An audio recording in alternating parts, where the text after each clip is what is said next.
Gaining some altitude can bring some perspective.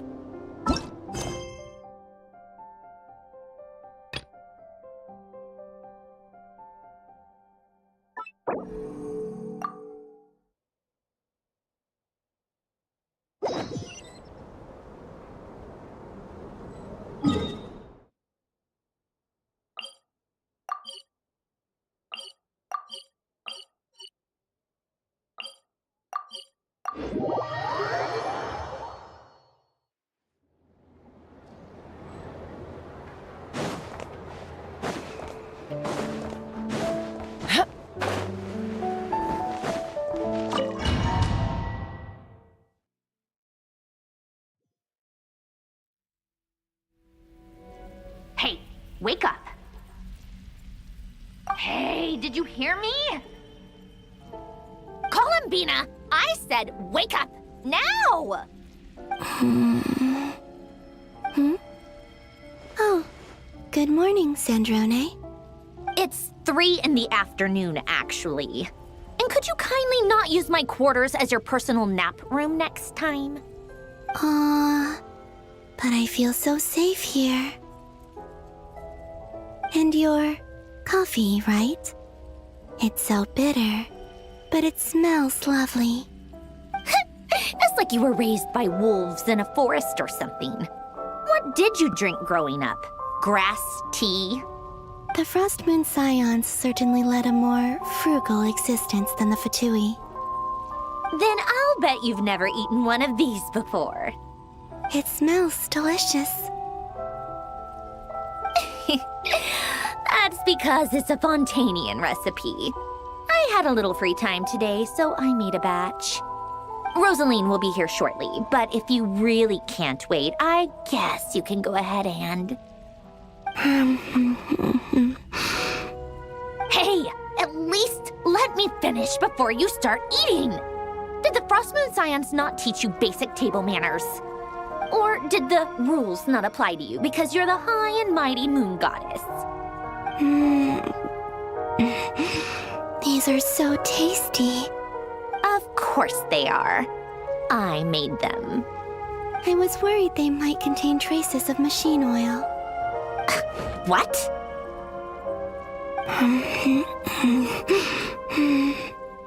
You know, there's something I've always wanted to ask you. Why did you leave your old home and join the Fatui? I mean, I'm sure their food was awful. But there's gotta be more to it than that. Well, life there didn't go quite how I imagined. What were you expecting? You're a god. Your followers are gonna make some demands of you, right? Surely you can just answer a few prayers here and there in return for the free food and drink. How bad can it be? Well, would you help other people just for free food and drink? The doctor told me that you were created by a great mechanic, Lord something Fisher.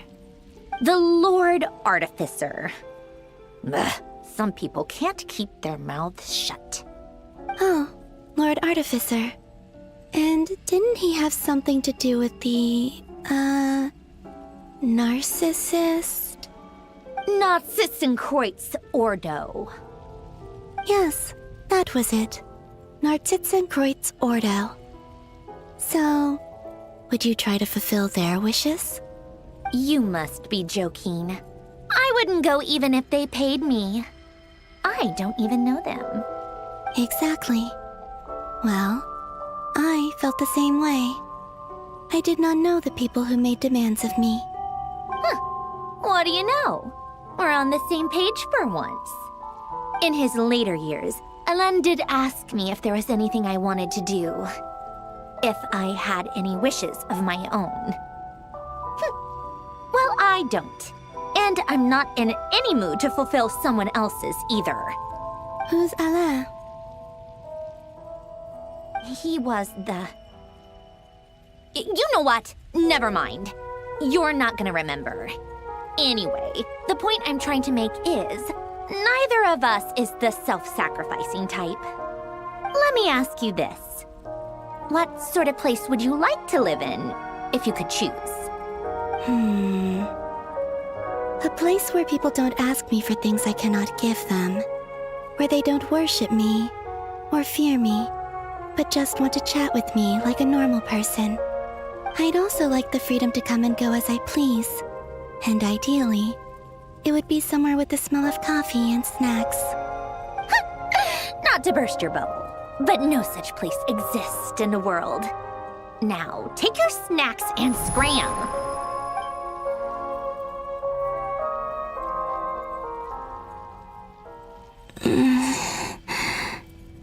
Did I pass out? Of course. I'm back here again. I dreamed of events from my past. Sandrone. Traveler. I miss you all so much. Back there. I guess I managed to harness all the Kuvaki energy on Hisi Island. But how did I do it? Time is flowing backwards here, and I can use that familiar power to enter the world of the past. That mystery ally everyone talked about. It was me all along. I can sense that there isn't much more power remaining up ahead. What lies at the end of all of this? Will time keep flowing into the past? And will I ever find my way back?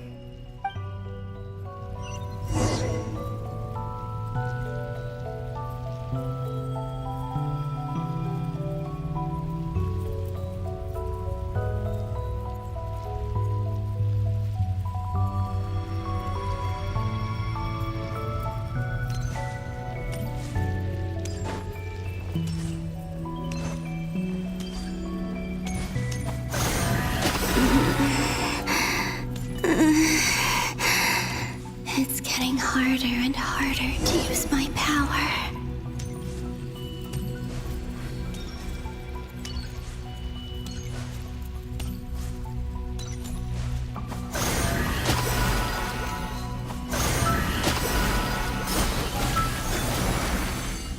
I'm no match for the Abyss in this state. I need to avoid the contaminated fragments.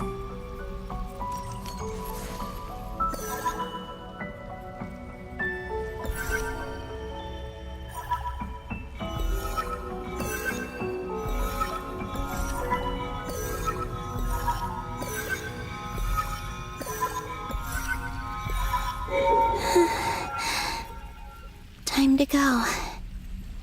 I wonder where I'll find myself this time.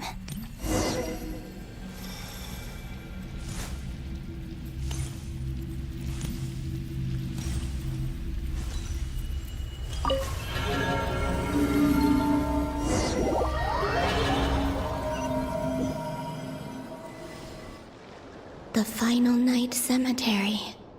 This is where Flint's is based. Or not! How are we supposed to read through this many files? Difficult, yes, but it is also our most efficient option. Seems like they're searching for information. Oh, I remember. Flint's and Varga talked about some files on the Wild Hunt. Was this my doing too? To expose the true intentions of this Rereer, we need to dive into Notkrai's history. Are my actions changing the past? Or are they simply completing a process? Is all of this inevitable? Or am I the one making these decisions? If I choose not to help them now, will it change how things turn out?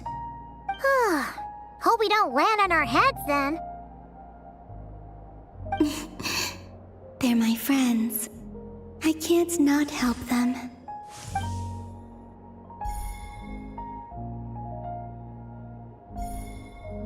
Ghost! And the other one was... here. Hey! Another file's moving!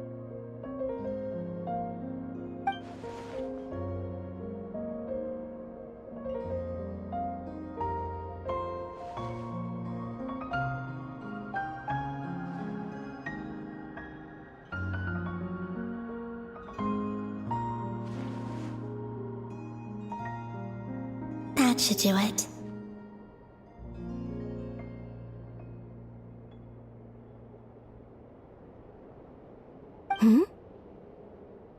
Luanatar? You can sense my presence? Wait!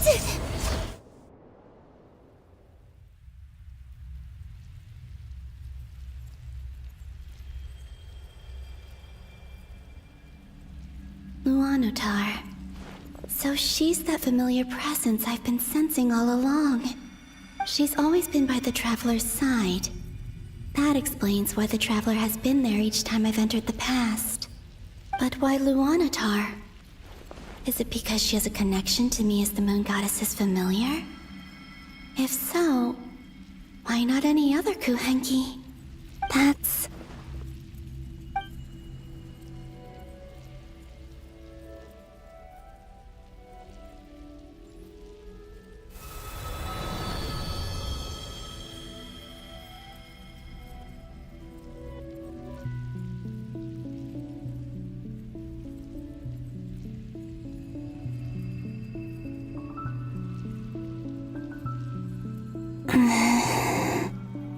I cannot sense any power up ahead. Just a void, stretching out into infinity. This is likely my final chance to enter the past. It's now or never. I have to find a way back.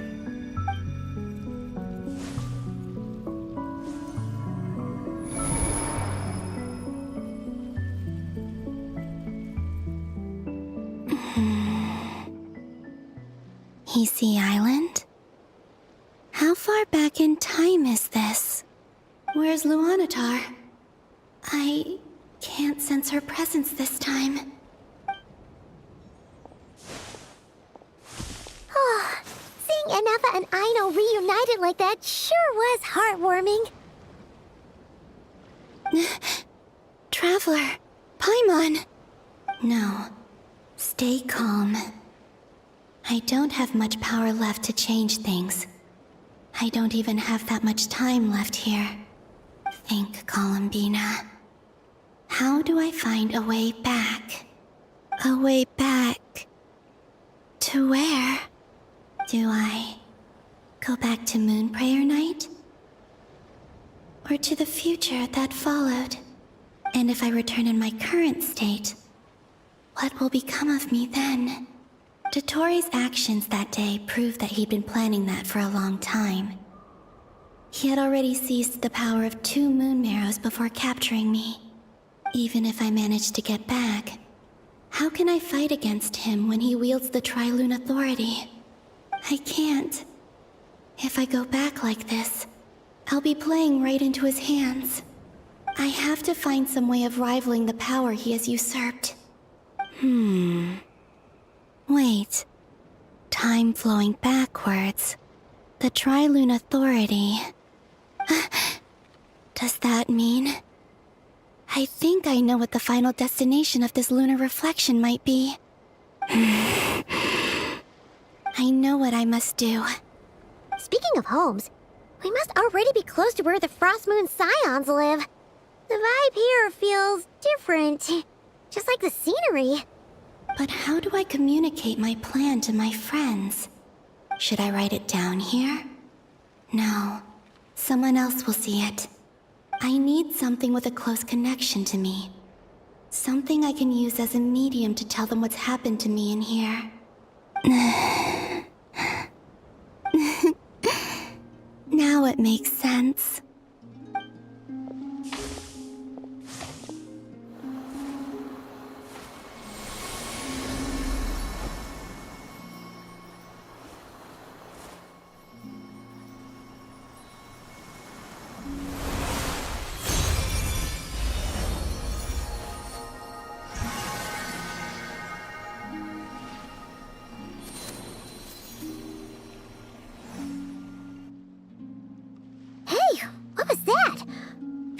Some sort of breeze blew by, and then the petals suddenly turned into...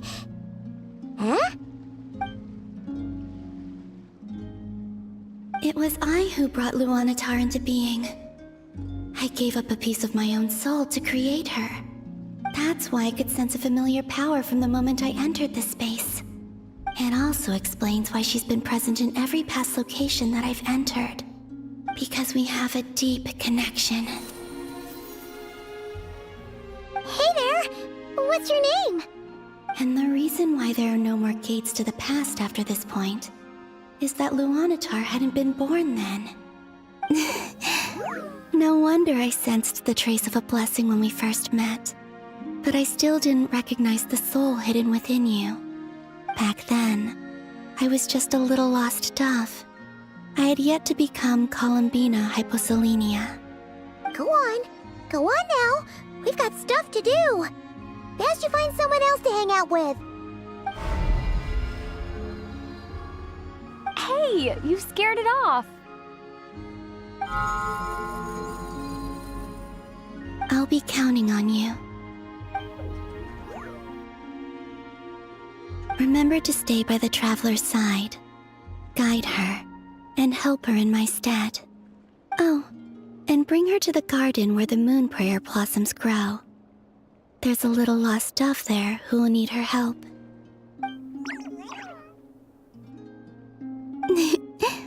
Go on.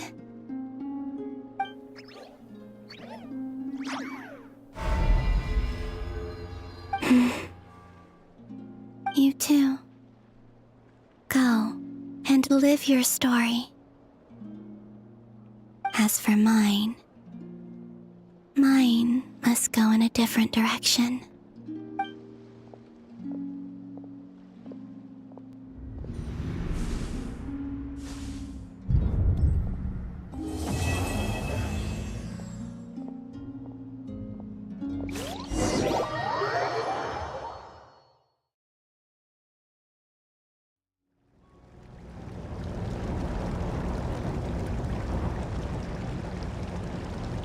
How would you like to experience the thrill of never being held accountable for your actions?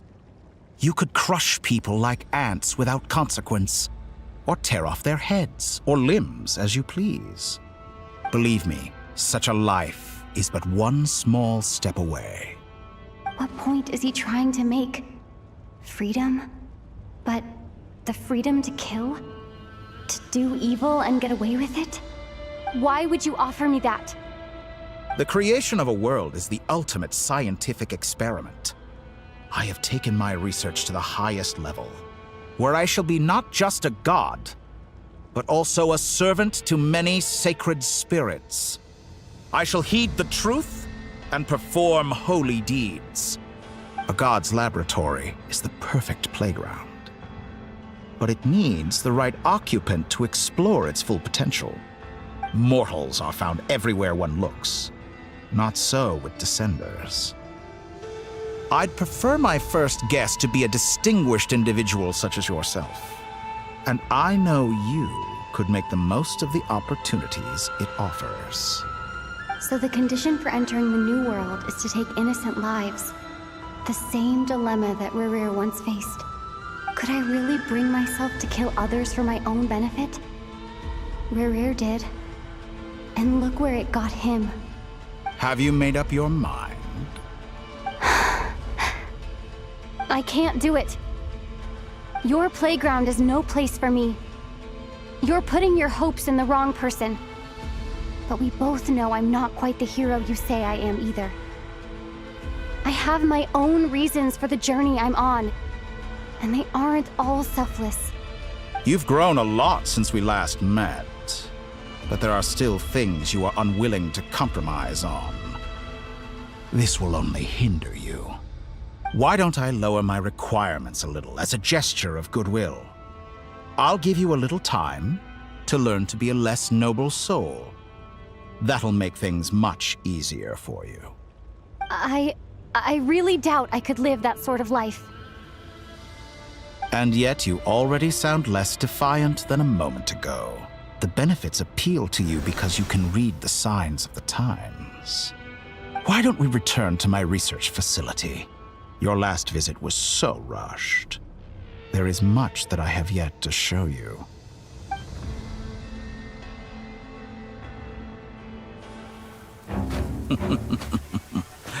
Now to that question, Heroes don't attack from behind. Guess I'm no hero. This is most disappointing.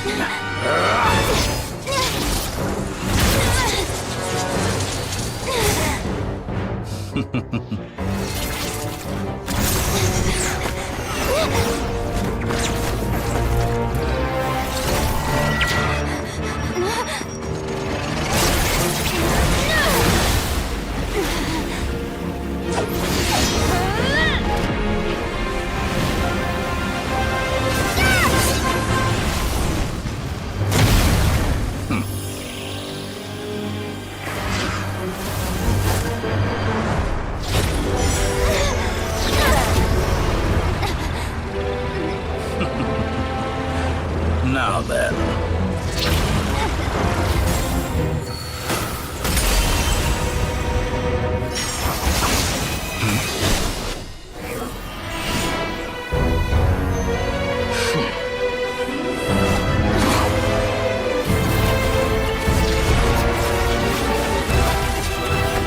A new face.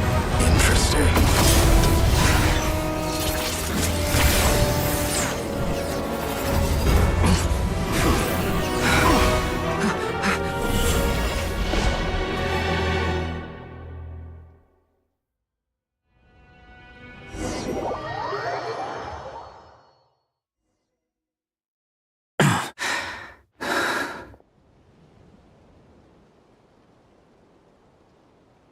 You're still gonna call me Hat Guy after that, huh? I didn't see anyone else in there who needed saving.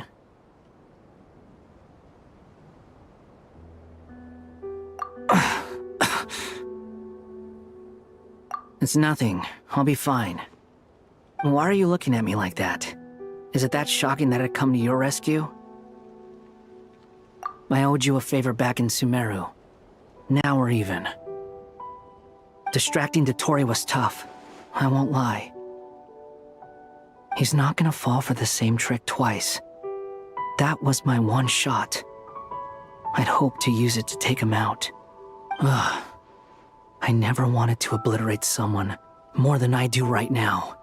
Dotori doesn't recognize me, but his segments were originally made based on an analysis of my operational principles. I expect it's only a matter of time before he figures out what I am. So Dotori doesn't recognize Wanderer because he deleted himself from Irminsul. Did he really miss his only chance for revenge by saving me? Why the long face? Hey, I'm not blaming you, okay? And I'm not complaining either. Rescuing you and killing Dotori are equally important goals. Everyone would be pretty stuck without you. It's best you live to fight another day. How are you holding up? Are you all right?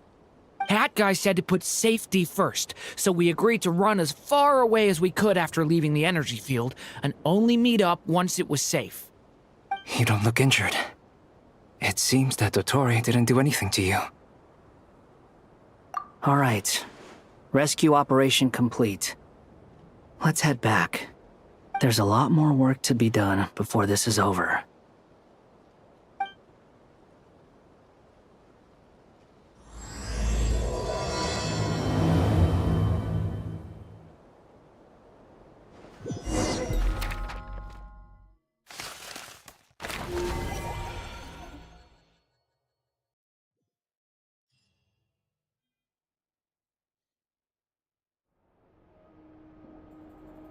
Understood.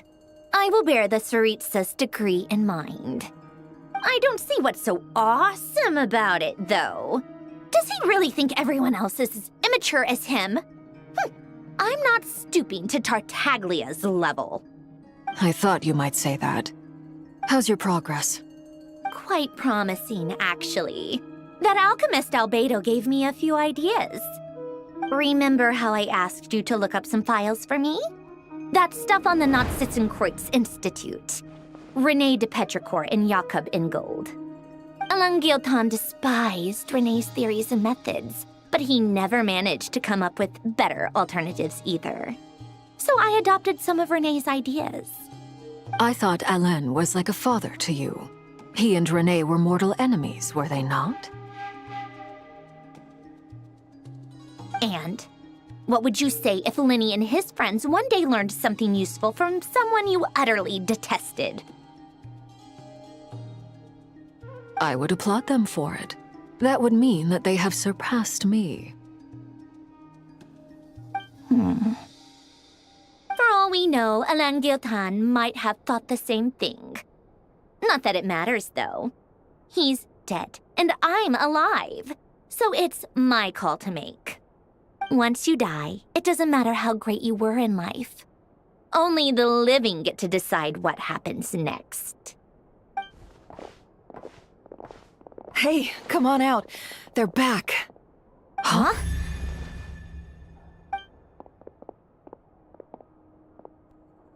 You're back? And your head's still screwed on? And you still have all your limbs? What does it look like? Way to keep your composure, madam. Excuse you. I am perfectly composed. Glad you're okay. Yes, it's a huge relief. Worry? Oh, yeah, right. You think we, the Fatui, were worried about you? We were worried sick. Hey! The Traveler and I were already friends.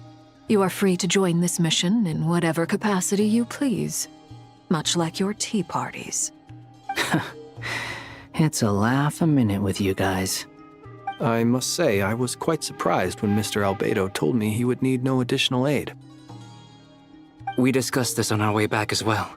I am rarely so unequivocal, but in this case, we had full confidence in Hat Guy. He said he knew what he was doing. Albedo and I pretty much had to just wait outside on standby. Meanwhile, Hat Guy broke into the energy field and rescued the Traveler solo. You didn't have to mention that. Well, I'm thoroughly impressed. You are a force to be reckoned with, Hat Guy. Is she back? Is she really back?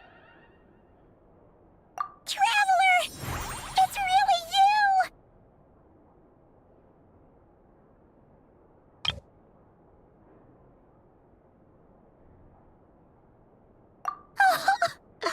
Oh, thank goodness! Paimon missed you so much!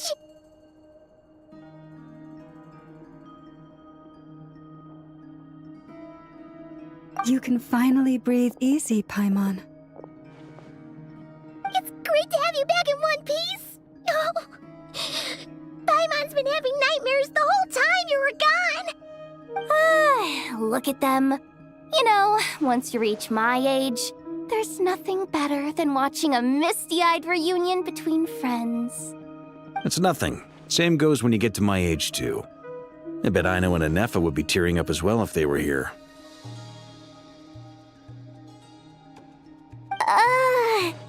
Varka, I'm not sure Anefa can cry. Oh, yeah, good point. Hey, your eyes are looking a little red and puffy.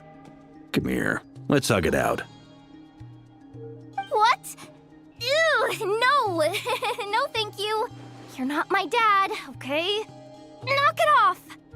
Everyone, I'm sorry for all the trouble I caused you. But the silver lining is, I didn't come away from this ordeal empty-handed. While I was being held captive, I learned a lot about Dottoro's current capabilities and what he plans to do with them. Allow me to explain.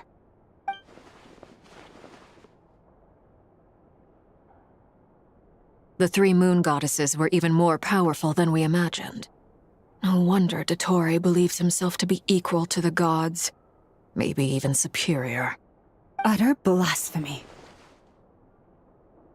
While everyone was gone, Nefer and I made an interesting discovery, and I believe Miss Sandrone has something to share too. Ma'am, perhaps you could do the honors?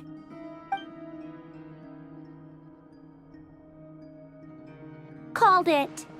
Getting rid of a pesky troublemaker like her is like trying to clean up after a crumbly cake. It always comes back to haunt you. Our next step is to find a way to bring her back. A place where time flows backwards, with no destination in sight. Surely it must have been created for a specific purpose.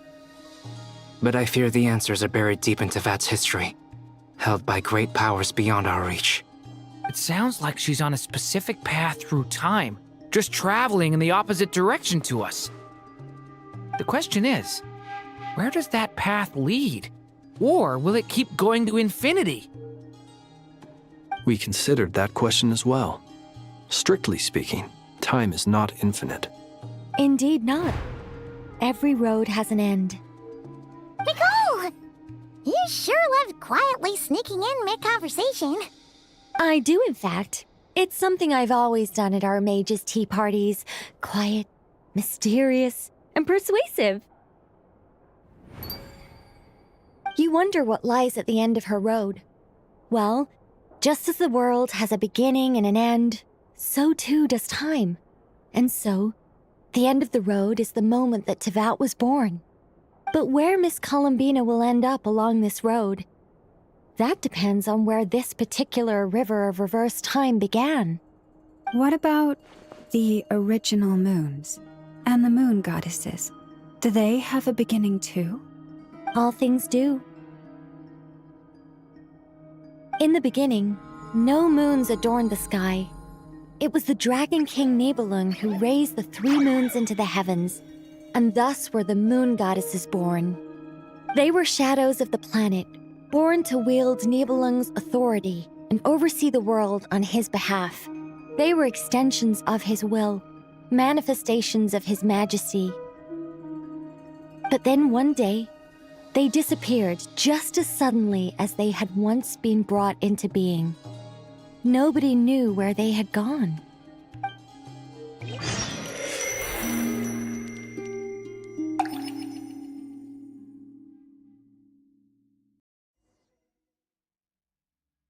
Like I thought, no more paths back to reality have emerged since. But how can I be sure that I'm going the right way without scenes from reality to keep me on track? I can't even be sure of how long I've been walking for. The further I travel, the less stable this space becomes. There are even moments where I can sense something that feels like abyssal energy. They can just materialize out of thin air. I have to keep my wits about me.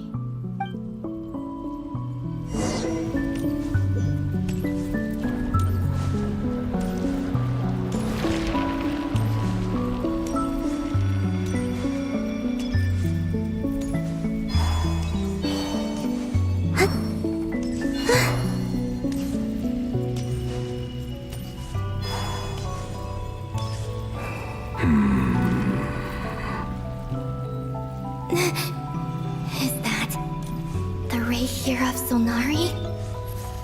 I can't believe he survived. How did he do it?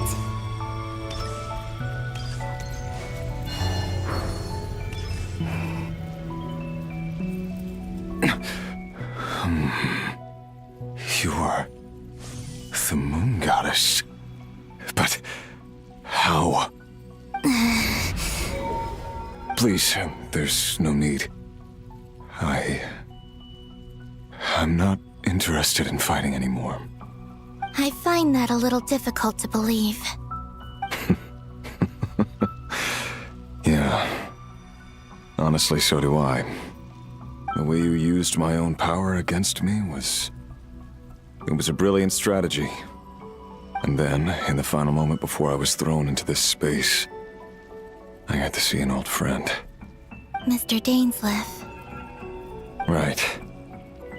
It was so long ago now. But we were friends once. When I first got here, I was filled with hatred, remorse, and rage.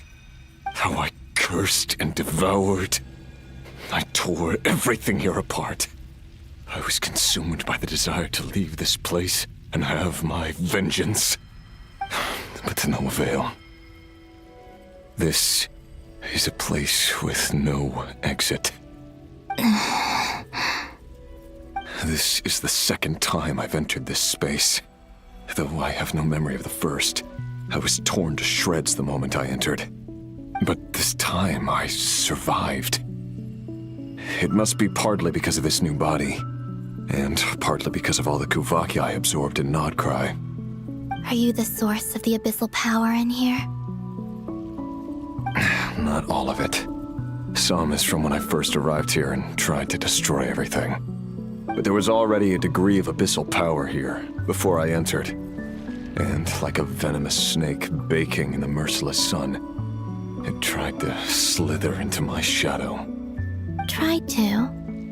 So, you rejected it? Yes. Because after that, the world suddenly became silent for a moment. What do you mean? The voices in my head, they were gone. And then I saw her. Her? Thalindis. My former lover. Never mentioned that she saw a memory of Thalindis leaping into the moon's reflection. More precisely, I saw her afterimage. I'm sure the real her is long gone. She was just an ordinary Conrian. She couldn't have survived here for very long. Anyway, why have you come here? Didn't you know it was a dead end? If I hadn't escaped through the moon gate, my friends would have been in far greater danger. No. I see. Because of your power. The power of a moon goddess. What? You'd like to know how I know, wouldn't you? The one who resurrected me said so. I could hear a deep lust for power in his voice. Do you mean... Dottore? Dottore. So that's what he's called. He'd been collecting fragments of my body for a long time. All so that he could resurrect me at the moment of his choosing. I had no interest in his research. But being as corroded by the abyss as I was, we were aligned as far as hunting the moons and recovering my strength were concerned. So that's why the Wild Hunt suddenly became so active in Nodcry.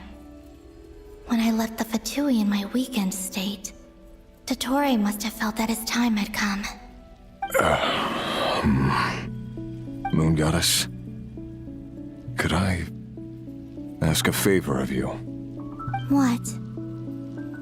I know this is a lot to ask, especially from someone who tried to kill you. If you refuse, I won't fight it. But this is the only thing I desire now. Nothing else matters. What do you want? I'd like you to take a message to Thalindis for me. Thalindis? But... Yes, she's dead. But like I said, I saw her afterimage. I can sense that some part of her soul remains here. Far, far ahead. Why don't you go and speak to her yourself? I can't. I don't know why, but I can't move freely in this space as you can. All I can see is a glimpse of her, walking away. Just like the moment when I last saw her in life. In return, I will clear these abyssal obstacles for you. No, not in return. I'll clear them for you, whether you want to help me or not. It feels like something I ought to do. Why? Yeah. Why, indeed. I've been asking myself that question a lot recently. Why did I do the things I did? I'm tired of it all. Tired of the person I became. People used me. And then I turned around and started using others. I hurt a lot of people. I think I grew tired of it long ago. But I wouldn't admit it to myself. And ultimately, that's how I ended up here. What do you wish to tell her? All of it. My past. My mistakes. Everything that happened after we were separated. Is it okay if I give her the abridged version? Yeah, I'm sure there's plenty you can skip over. Just tell her the important parts. Whatever you think that means. Like the part where you relentlessly tried to kill us? It's up to you.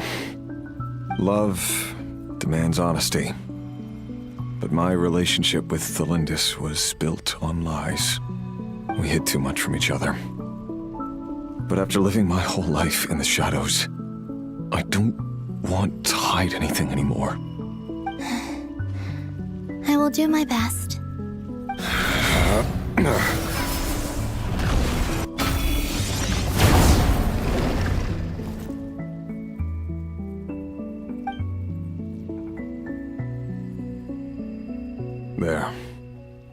The Abyss will no longer stand in your way. Even though Mr. Dainsleif felt he had to fight you, I think he still regarded you as a friend. Dane? He said that you betrayed him, but he also felt great remorse at never having understood what you were truly going through. Why tell me this? Because if he'd known that someone could take a message to you, I believe that's what he would have said. Thank you. It means a lot. I know this will sound strange coming from me, but don't die, Moon Goddess. I can tell that you're determined to get out of here.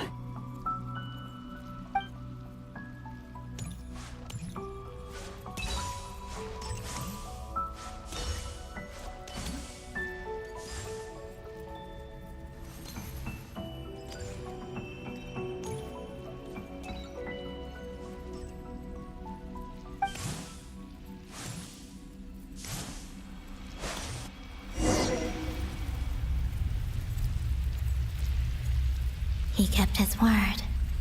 The Abyss is no longer obstructing my path.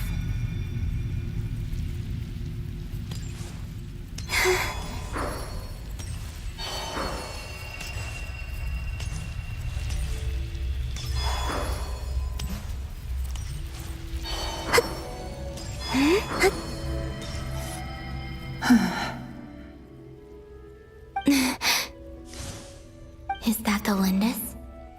She wasn't far off at all. And yet, they can never meet. Hello, Miss Thelindis. Who are you? How do you know my name? I've never seen anyone else here before. You can call me Columbina. I promised Rerir that I'd bring a message to you. Rerir? My Rerir? Is he well? He's doing better than he was. Better than he was, huh? Sounds like he's had a pretty rough time. Others have had a rough time on his account too. In many cases, their time ran out because of him. And I'm not just talking about the children of the Crimson Moon. So, things got worse before they got better. Could you tell me what happened, Miss Columbina? Are you sure you wish to know? Yes. This is my opportunity to learn the truth. No matter how hard it is to hear, I have to know. I admire your courage. However, time is short. I cannot stay here for long.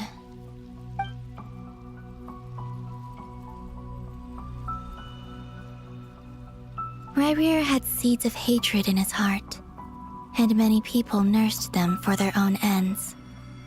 On some level, everything he did was to try and find a way to see you again. But in the end, he came to regret his mistakes. He wanted to apologize for hiding his past from you. Beyond that, he did not say specifically what it was he wished to convey to you, but I'm sure that you've always been on his mind. You are what has kept him going over all these years.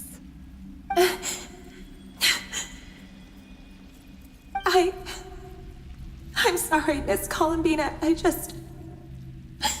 This is so upsetting. I'm not sure how to put my feelings into words. It's all right. I understand. Well, that's everything from me.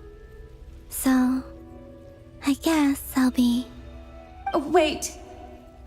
One moment. Time flows backwards here. The road ahead only leads further and further into the past. I know. I intend to reach the end of that road. Without a moon marrow, without the 3 moons' power, you won't make it far. Wait, unless... Are you one of the moon goddesses? You could say that. I see. I often think to myself, if life is like a train ride, why haven't I reached the terminus? Where am I even going? And it's not just me, it's this whole place. Wherever it is, it seems like it's existed forever. It's such a mystery. Where is it going?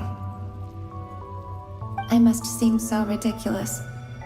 I can't answer these basic questions, and yet I jumped right in here without hesitating, only to be torn apart the moment I entered by powerful energy currents. Only my soul remains now. Thinking back, I was suddenly overcome with fear and terror in that moment. Perhaps I too became bewitched by the abyss. I may have been the leverage it needed to control Rayrir. I used to be a researcher at the Universitas Magistrorum in Conria, researching the iridescent moon's marrow. Eventually, I came to the conclusion that time in here flows in reverse. Rayrir was one of the Venster King's retainers. With me, he was in an impossible position. It plagued him constantly. I wanted to help him escape his lot in life. I wanted him to be happy, so I thought I'd use this place to return to the past. At the time, I thought I could just go back to the day that the Venster King first found the prince. It was only after meeting the prince that the Venster King started going too far with his research into the abyss. That was the day all of our woes began. I thought I could stop the king from ever meeting him and solve everything.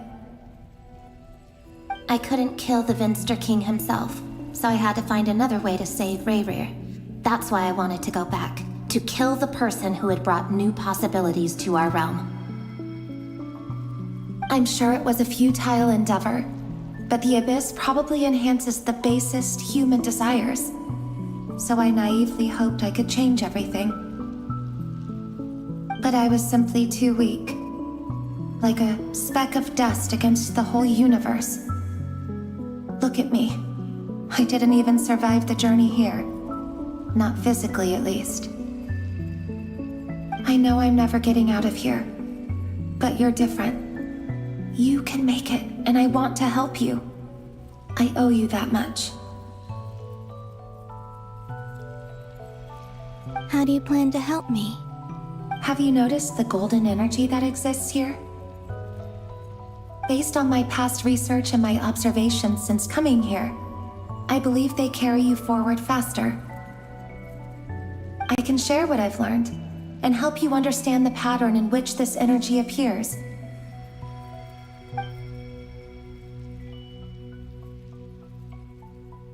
I think you just might... Now, I know you will be able to change the past. Also, I've been speculating about where this space ends. The documentation was scant, but from what I know of the legends about the moons, the oldest ones seem to begin with Nibelung, king of dragonkind.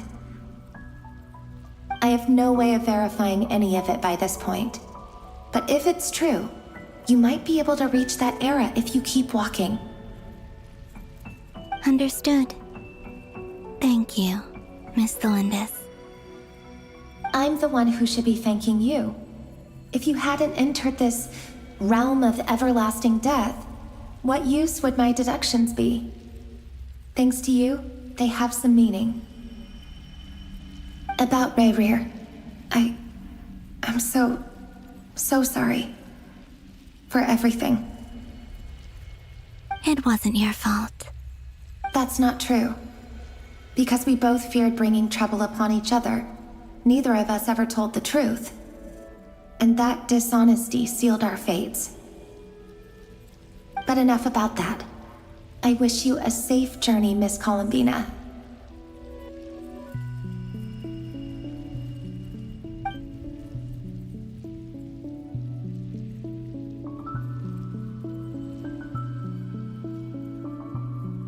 And may the outside world never have to experience pain like this again.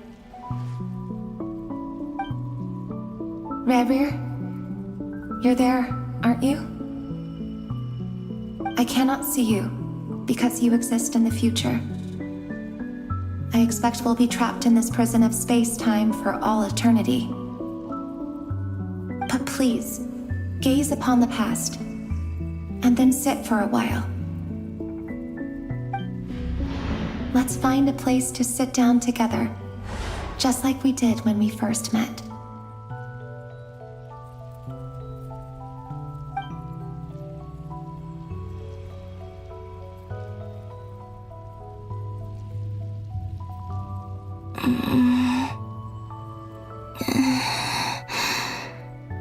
How long have I been walking? How much further till I reach the end? Is there even an end to be found? Everything's getting blurry.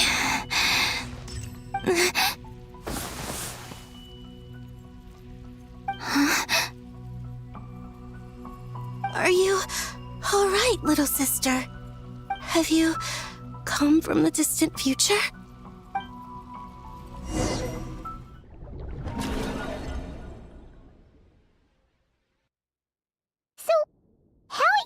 Did the moons just disappear?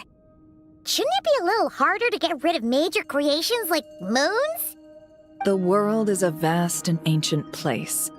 On a certain scale, all life lasts for but a fleeting moment. Miss Nicole explained that the moon goddesses likely perished in the War of Funerary Flame. The moons themselves were also destroyed at that time, save for the Frost Moon, from which a new moon goddess was later born. Am I missing something then? 'Cause the stories say that the moon goddesses were born on the moon, but doesn't Columbina say she was born in Nodkrai? Huh, you're right! Why do their birthplaces differ? What's the difference between the two generations of moon goddesses? Also, remember what Sandrone said? Her scans detected 4 moons. In other words, 4 moon marrows. Technically, the result of the scan means that 4 moon marrows were detected and positively identified as moons in that moment.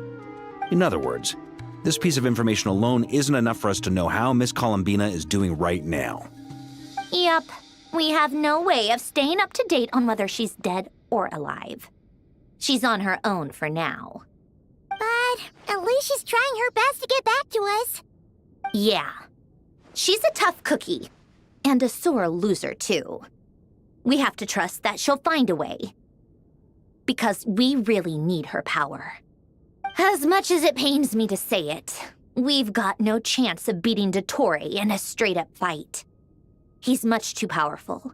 It wouldn't even be close. That maniac is going to devour everything in his path until he reaches us. We need to find someone or something that can stop him before he does anything worse. I'll be frank.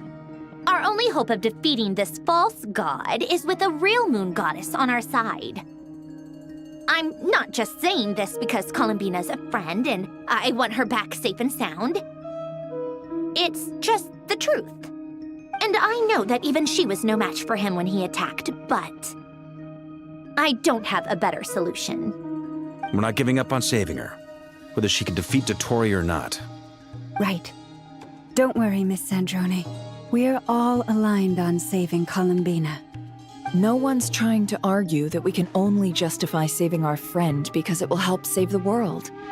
This is about multitasking. We want to save both. So, she's more than just a moon goddess to you guys? Absolutely. Duh! She's part of the gang! And you are too, you know. Yes, I know. You don't need to labor the point. I knew that the moment I came running over with my documents that I was part of the in-group. I mean, if Arlecchino can fit in, I certainly can. Anyway, as for how we get Columbina back, I've been working on it constantly. But I think I'm still lacking certain information about the moon. I'd probably get there if I could continue my calculations, but the problem is, I've run out of computing power. Computing power? You mean you need more energy? No, the issue isn't energy, it's processing power. There's so much data to get through that the whole process has just ground to a halt. That's a tricky problem. René de Petrichor of the Nazissenkreuz Ordo once foretold the fate of the world. But I don't know how he did it.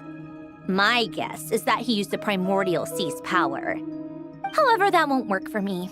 His methodology was vastly different from my own.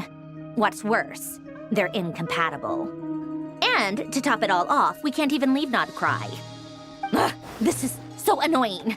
If I'd known we'd run into a bottleneck like this. Well, no, the design bureau's a bust as well. Curse that Dottore! Couldn't have made this harder for me if he tried. Oh, what do we do then? How about we grab a bite to eat and take a break? Maybe something will come to mind after you've cleared your head. You don't get it, do you? I'm trying to calculate the fate of an entire world here. And I need accurate results, not big prophecies. Where the heck am I gonna find the computing power for that? Ahem. Anyway, time to shelve the discussion on technical difficulties. Being a killjoy isn't very ladylike, after all. Either way, we've done what we can. Rest well, everyone. Remember to let us know if anything new comes up. Hawkeye? Is he hinting that we should talk outside? Let's go somewhere a little more private.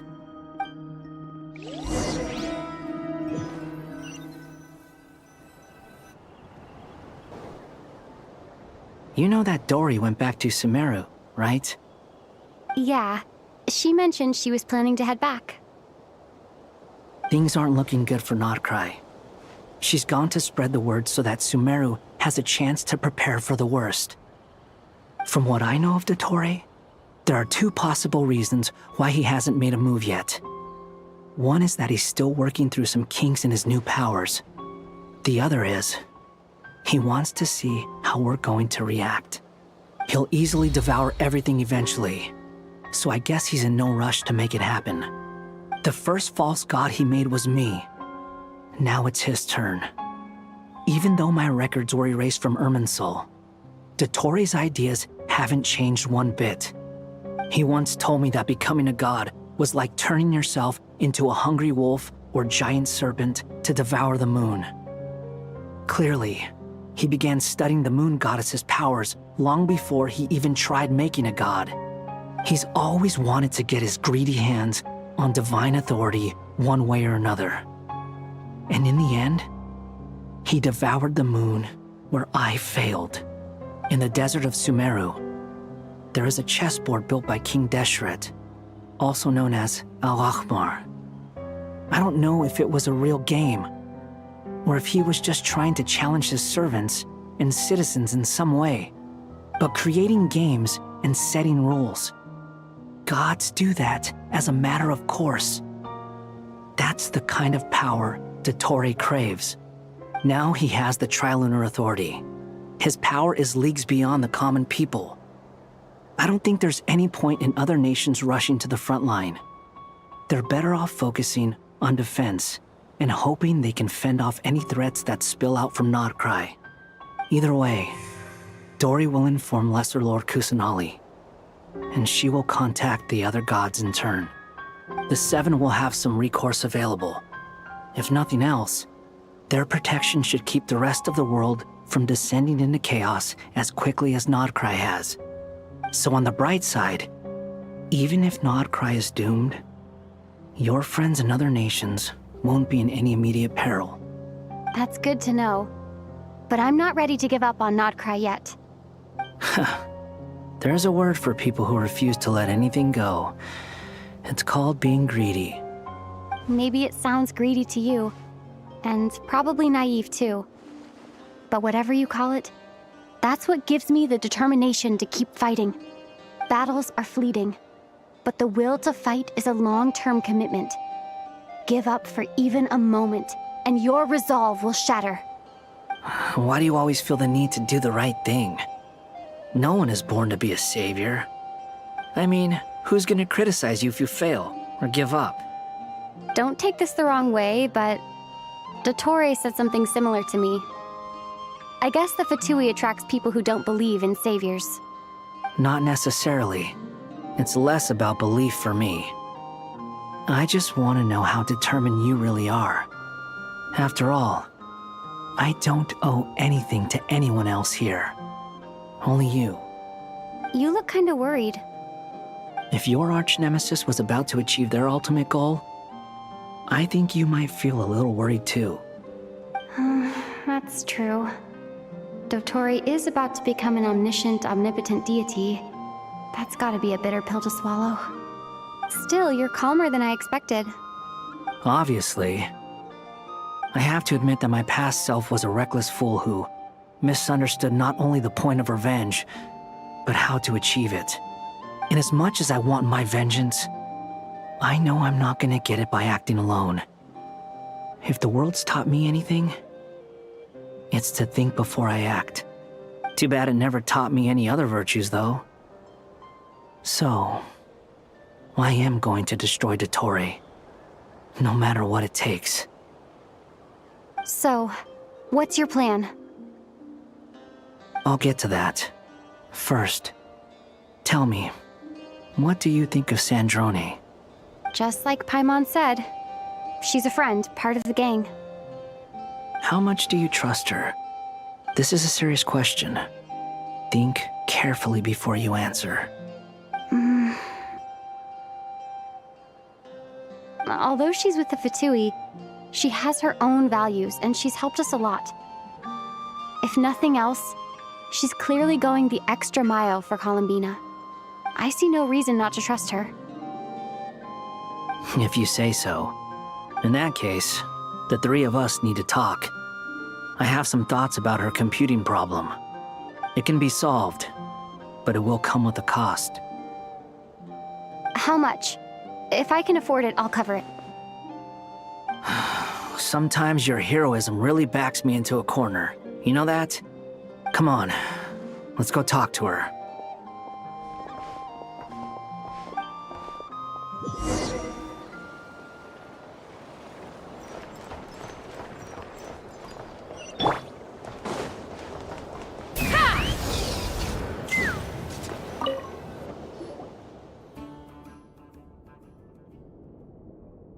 Miss Androne, Traveler. Hey there. Paimon's here too! She was just helping them sort through their things. How did your chat go? That was fast. The call only just ended.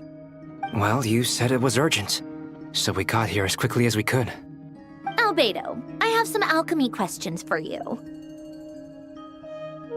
I see. Looks like my knowledge proved useful after all.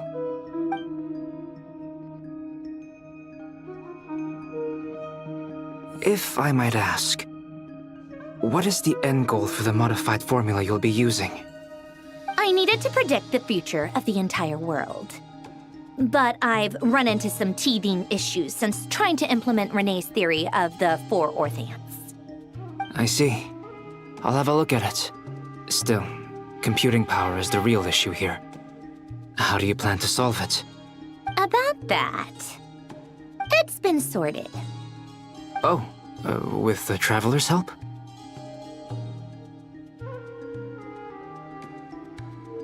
Actually, you're not wrong. She found the person with the solution. Was it Hat Guy? Yeah, it was him. Wow! Go Hat Guy! Seems like all that time studying at the academia is paying off big time. But where is he? Wasn't he the one who asked Albedo and I to come here? Come with me.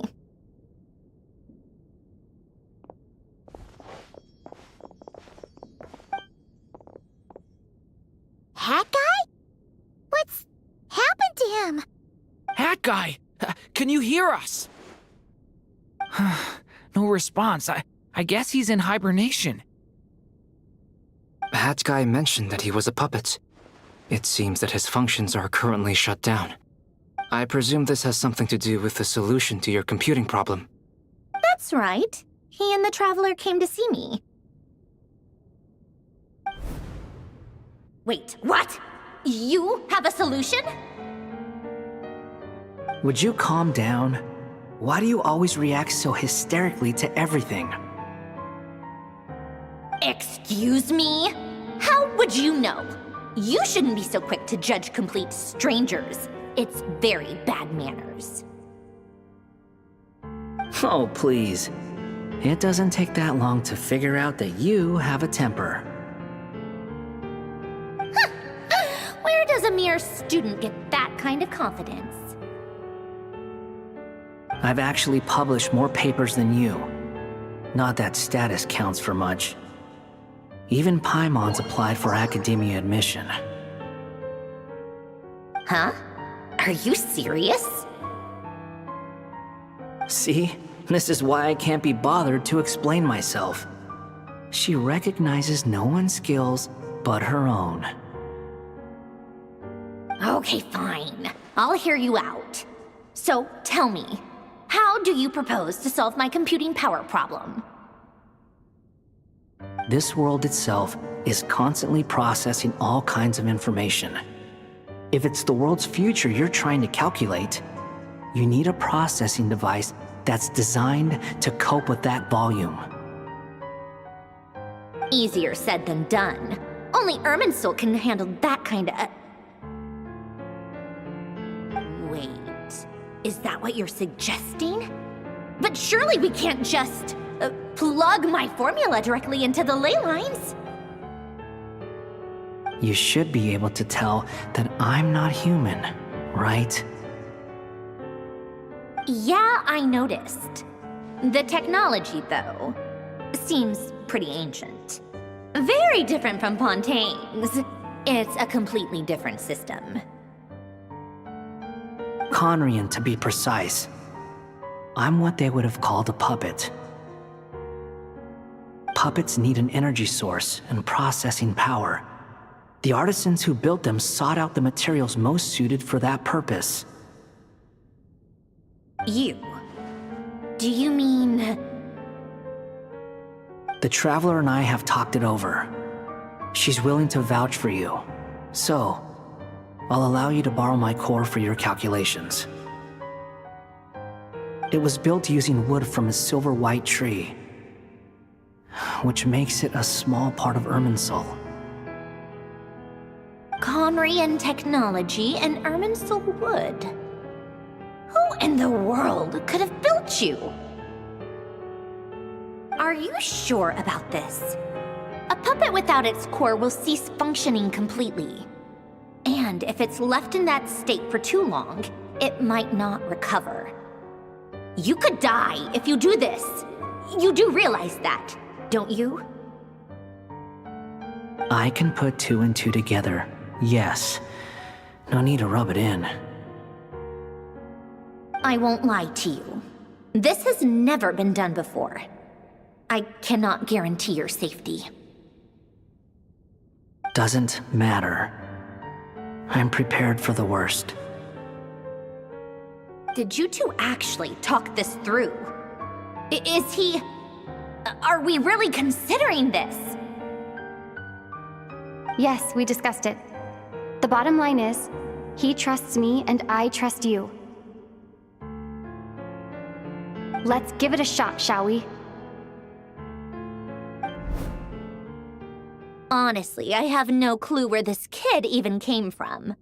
But for whatever reason, he lent me his core to use in my formula. I'm very close to finishing my calculations now, and the core is currently in use. So I'm sorry, but I can only show you a sketch right now. This is what the core looks like. A silver white branch. It certainly matches the legends told about Irminsul. Is Hat Guy gonna be okay? He's not gonna die, right? Right? In theory, he should be fine. As long as we put his core back in time. Beyond that, all I can say is that I'll try my best to avoid risk and make sure the core doesn't sustain any damage. I think I know why you called us here now.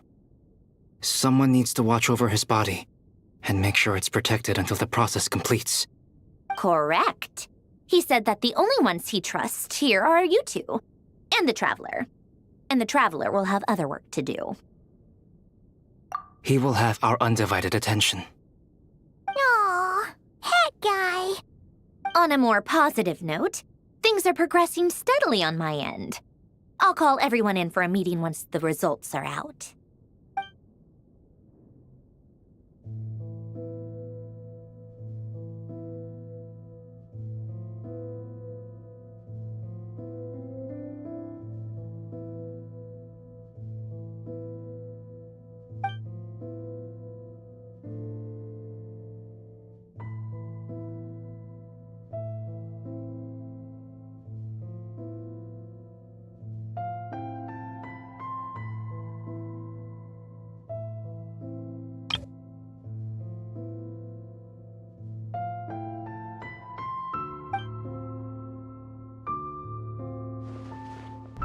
The worst case scenario with the core removal is either a system reset or a total loss of function.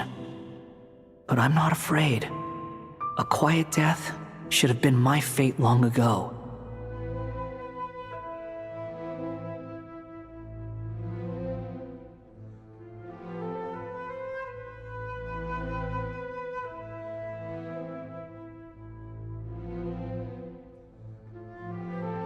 A core is completely different from a heart. It's like another vital organ entirely. I never believed it could be a true replacement for what I sought. But in the end, it turns out the core was more useful to me. Pretty funny when you think about it. It's like the punchline of my entire life. Do you think there's any difference between a puppet and a human? If not, then this would just be another samsara. I have already experienced both a past life and a next life. Part of me wonders whether I'm only capable of making this decision because I've become a real human. What's with that expression? Isn't this a good thing? Sandrone will succeed, won't she? She has to. She will. We all have to persevere until this is over. That's right. And I'll protect you all until a moment of victory arrives.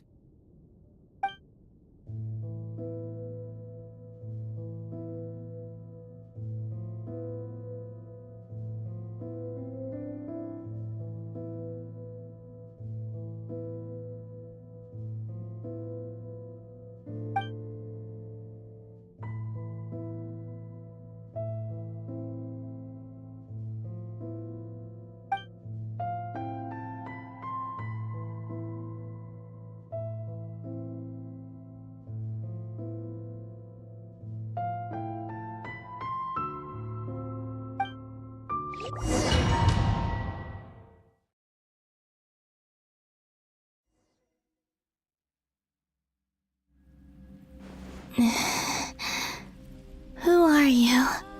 Call me Sonnet. You have the same power as Canon. Sonnet. So, you're the goddess of the iridescent moon? Oh, goodness!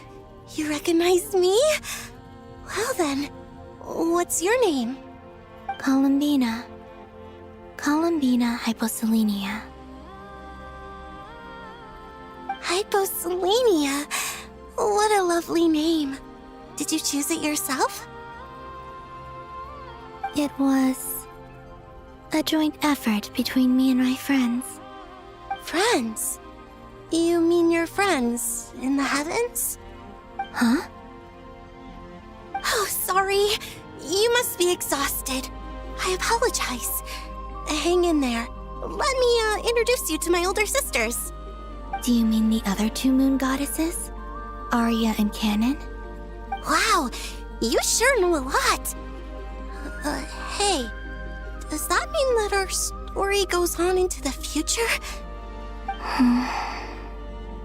Oh, I guess that wasn't the best question to ask. It's alright. We were prepared for that possibility. You could say we were too prepared. I can't even remember how long my sisters and I have been here by this point. When did you get here? How long has it been? I can't say for sure, but it feels like it's been forever. I see. Are you feeling alright? You look a little unwell. I can hold out a while longer.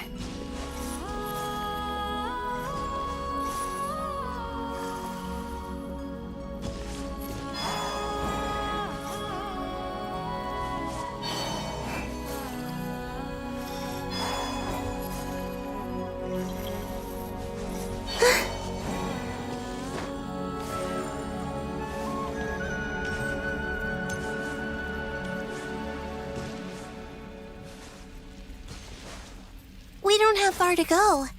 The place where my sisters and I are based is just up ahead. Don't worry, they're both really nice. I'll introduce you.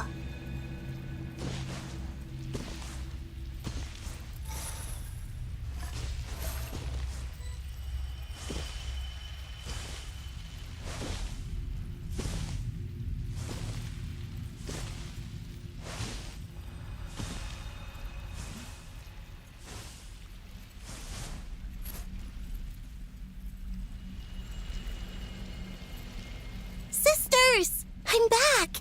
And look who I've brought with me!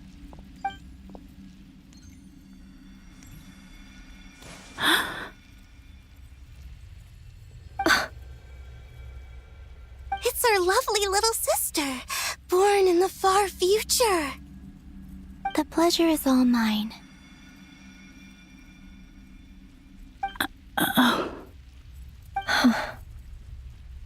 Allow me to introduce you to Columbina Hyposelenia.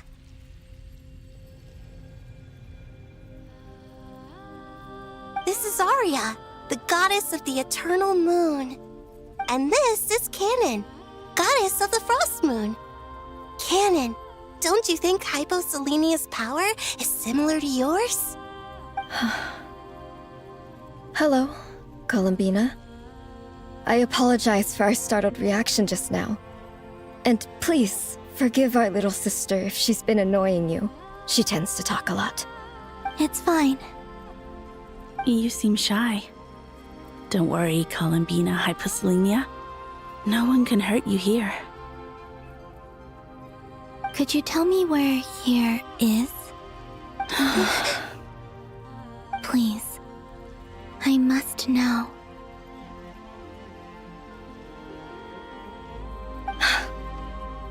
My dear sister, this is where Tevat's original ruler, the Dragon King Nibelung, imprisoned the moon goddesses. What?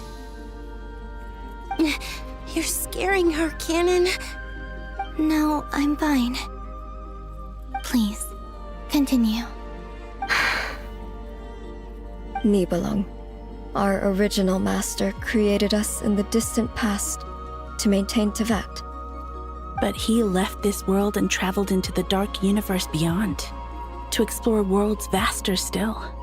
Day and night, we fulfilled our duty in the heavens, until the day that the first Descender arrived. The great ruler of the firmament. The heavenly principles. Is that what later generations call them? I see. But we did not reject them at first, nor did they seem to harbor ill intent towards this world. We coexisted in peace. They were like a guest in our home. Slowly, however, we came to realize that our guest had a growing desire to change and dominate the world. And you didn't stop it? No. There was an order to the rules they set up that Nibelung never taught us. We wanted to know if this order would bode good or ill for Tevat.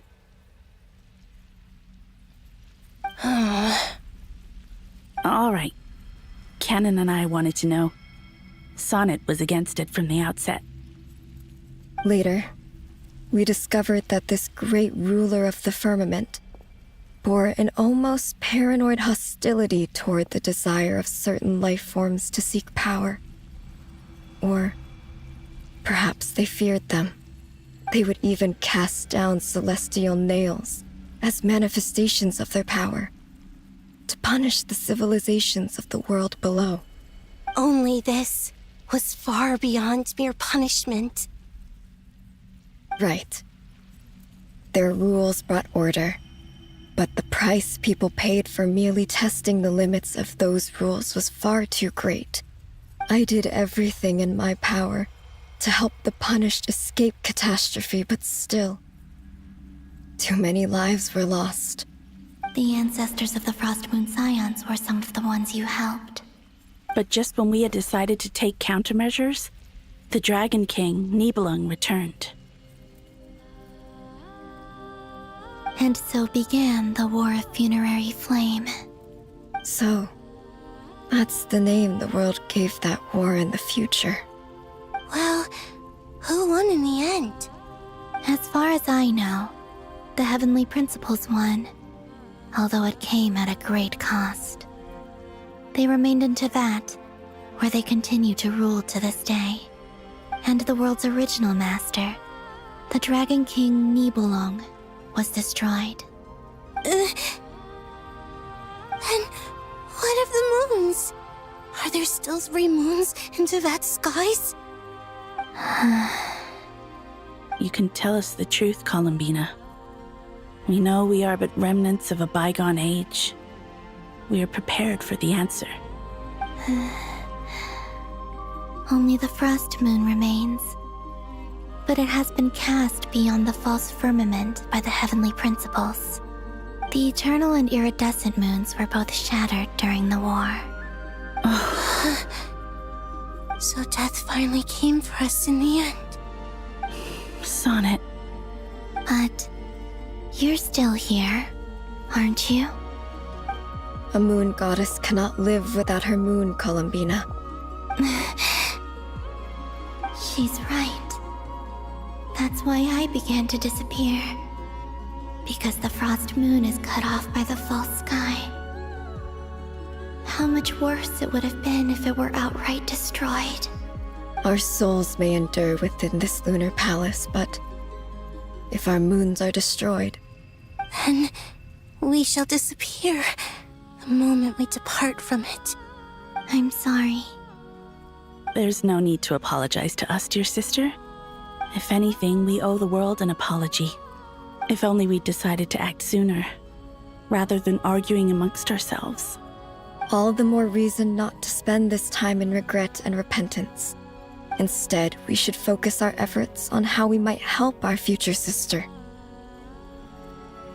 Sorry? Don't you see, Columbina, your story is not yet over. Is that not why you are here?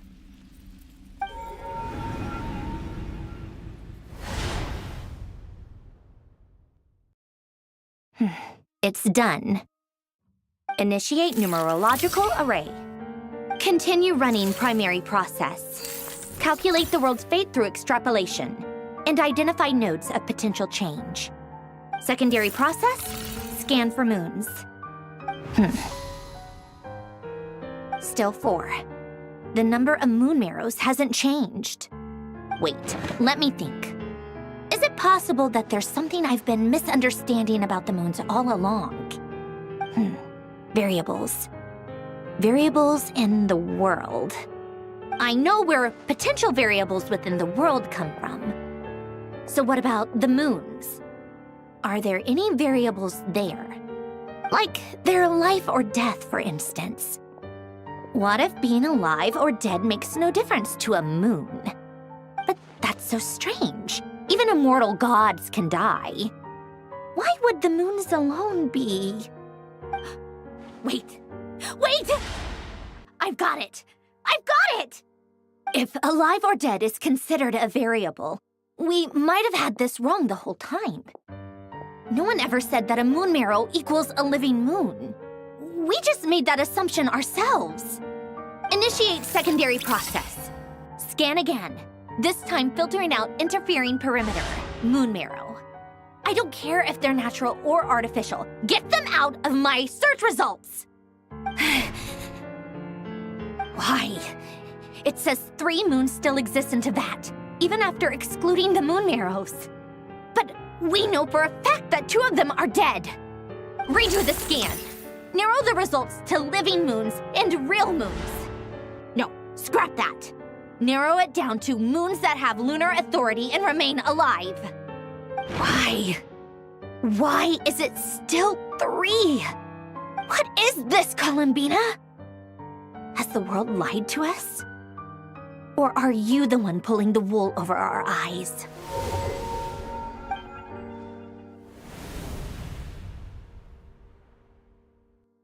So, you think that the moon's reflection might be where Nibelung imprisoned the 3 moon sisters? Yes, it would explain a lot, such as why that space would respond to a moon goddess's power, opening the moon gate at her command. It would also explain why Miss Columbina has been unable to leave, and why time flows in reverse there. In the messages she sent, Columbina promised us she'd find a way to return, but we have no way of knowing how, when, or where this might happen. The fact that she still has yet to reappear in this world indicates that returning from that place is no easy feat. We cannot afford to simply wait for her. So you're saying, if she could return by her own power alone, she would have done so long ago?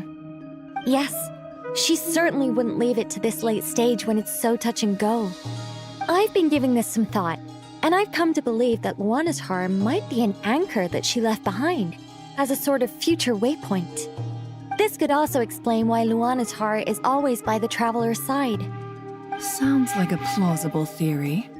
If that's the case, there must be some criteria we need to fulfill to allow Columbina to return to the present. The question is, what could they be?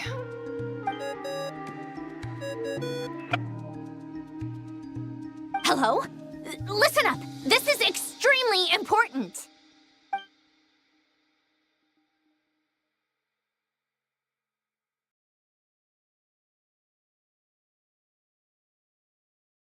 Not only is Columbina alive, but she may well exist in a form unimaginable to us. I'm still unclear on the details, but she's done something truly inconceivable in the past. And the clue to what she's done lies in the moon and Teyvat sky. Truly amazing. Oh, I'm so delighted for her. I'm sure we all feel the same. And I'm sure Columbina is ready to get back here and fight by our side. I'll keep my calculations going and try to find some way of coordinating with her. But that's not an excuse for everyone else to slack off, okay? All of you had better keep trying to think of solutions. How can the dead moons still live? And Luanatar?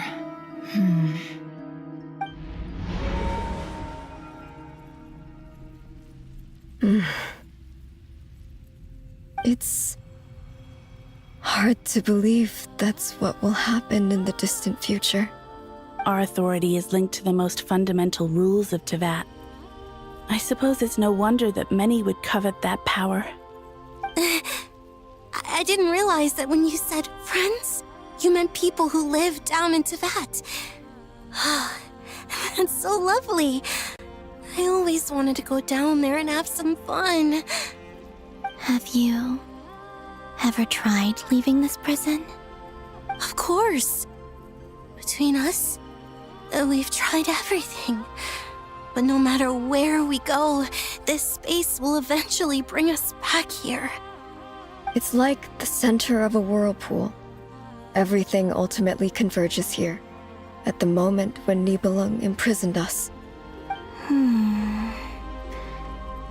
In that case, have you tried using any of those pathways that connect this space to the real world? Sorry? What are those? They're passages through which you can make small-scale changes to reality by using Kuvaki. Or am I the only one who can use those passages? Because part of my soul remains in reality. Kuvaki. What is that? You don't know? It's a unique kind of elemental energy found only in Nodkrai, the land from which the moons arose. Oh. Well, it's true that the moons first rose up from the part of Teyvat you say is called Nodkrai. But there is no difference in the elemental energy between there and anywhere else. What? Could you show us some of this Kuvaki? Hyposelenia? Maybe if we see it, it'll make more sense. Okay. Isn't that just your power? What? But it's everywhere in Nodkrai. In the air, in the land. Even the creatures who live there have adapted to its influence. How curious. This Kuvaki certainly did not exist anywhere in the world before we were imprisoned. Let alone influence living creatures. So, how exactly does it affect them anyway? Can they float in the air like us? This is so strange. Why would their reality differ so much from mine? Columbina, you're looking for more than just a way out of here, aren't you? Yes. If I am to help my friends, I will need tri-lunar authority on par with that of our foe. You mean... you'll need our power? This sounds extremely risky. The Three Moons' powers are not mutually compatible. Concentrating them into one goddess will be a very painful process. And if anything goes wrong, it could tear you to pieces. I know. But I'm willing to take that risk. Even so, let's say we successfully transfer our authority to you. How will you take it outside this prison? Nibelung constructed this realm specifically to prevent us from using our powers to interfere in his war. No moon goddess can leave this place alive. What if I don't leave alive?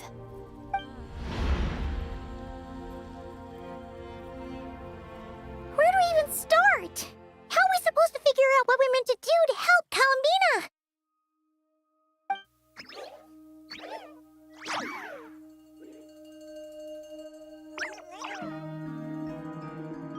Columbina, what do you need from us? If she really got to the beginning of time in there, how do you think she'd leave us a message?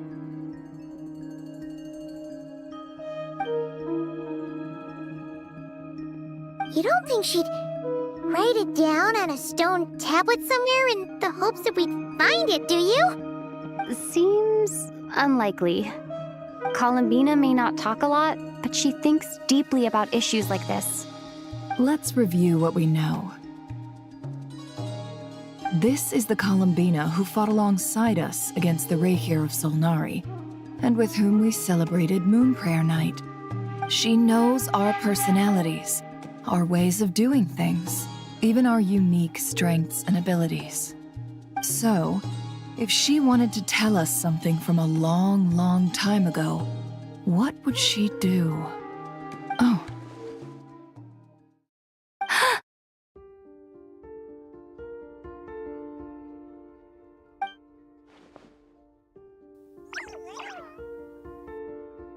Traveler, you once said that those golden ripples also appeared when Luanatar was born.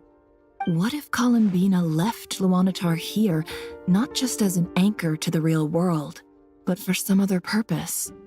If she is part of Columbina, and Columbina knows that I can see past events through her... Oh yeah! Like when you peeked into Rerir's past through his heart! Nefer, wait! If you're right about this, and you can really see past events through Luanatar, your eyes, they'll... Oh, I know. Looking at Rerir's past in Conria was already enough of a strain on my eyes. Looking this far back into the past, it'll surely blind me. But it's our only chance. This is the only way. Boss. We spoke about this once, a long time ago. Do you remember what I said, Yehoda? The day I lose my sight, the Curatorium of Secrets will be yours to run. But... What's wrong? I'd be overjoyed if I were you. This day's come a lot earlier than either of us expected. I need to know you'll honor our agreement, Yehoda. Promise me. Yes, Boss Neff. I promise. Are you sure you don't want some time to think this through? What is there to think through? I should have gone blind after our battle with Rerir. Frankly, it's almost criminal that I got away with it for this long. Then at least let me take some precautions on your behalf. And if you really do lose your sight, I'll visit your office every day and make sure you're well looked after. Oh, please, anything but that. I was actually ready to go through with this. Are you trying to scare me into backing out? As if I could ever scare you. I'll assume you're just joking to calm your nerves. All right, enough chit-chat. Let's do this.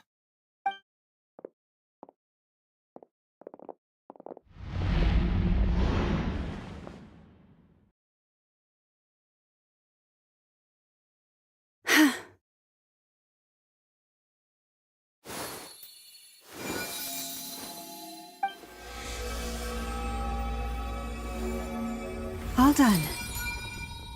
Good. Now give me some space.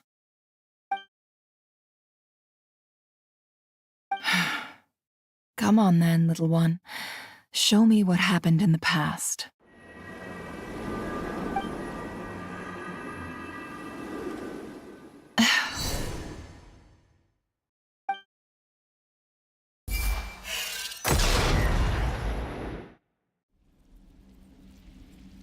Between the Trilunar Authority, Kuvaki, and the soul-surviving moon, the Frost Moon, I think I might know how to get back. But I will need my sister's help. Time to go talk it over with them.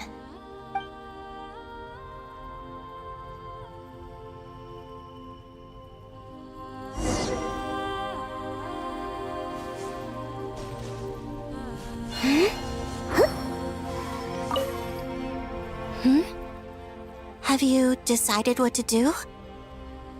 I hope it's not too dangerous.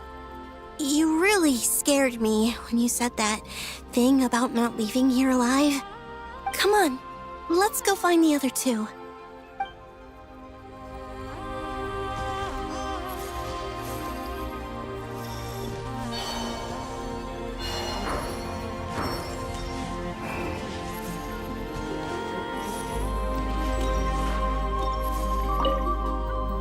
seems you have reached a decision. I'm all ears. What do you propose?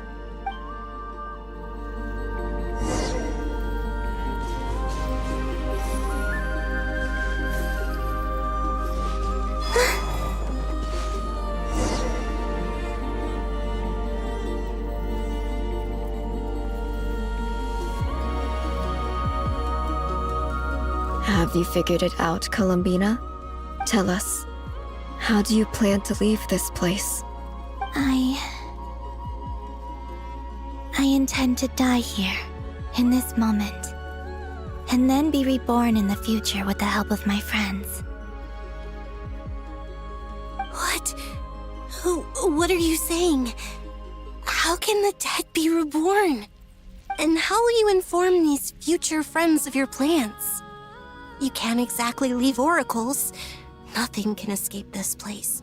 Not a single ray of moonlight. And even if you found a way, what if they never find the message you left for them? You'll... No, that won't happen. Come again? They will find my message. I'm sure of it. I'm not following. How exactly will you achieve this? It's quite simple, really.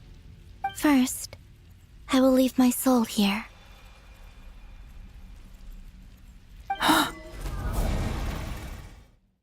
I see it. Your soul? You mean you're a divinity? Yes. I once left a portion of my soul in the future. One so small that this prison barely noticed anything. In this very moment, she can resonate with my soul across time. When the time comes, I believe that she can serve as an anchor to pull my soul from here back to the future reality. Just as gravity connects the world to the moon. Exactly. In the future, where I came from, the moon has been cast beyond the false sky, but I can still feel that it is there.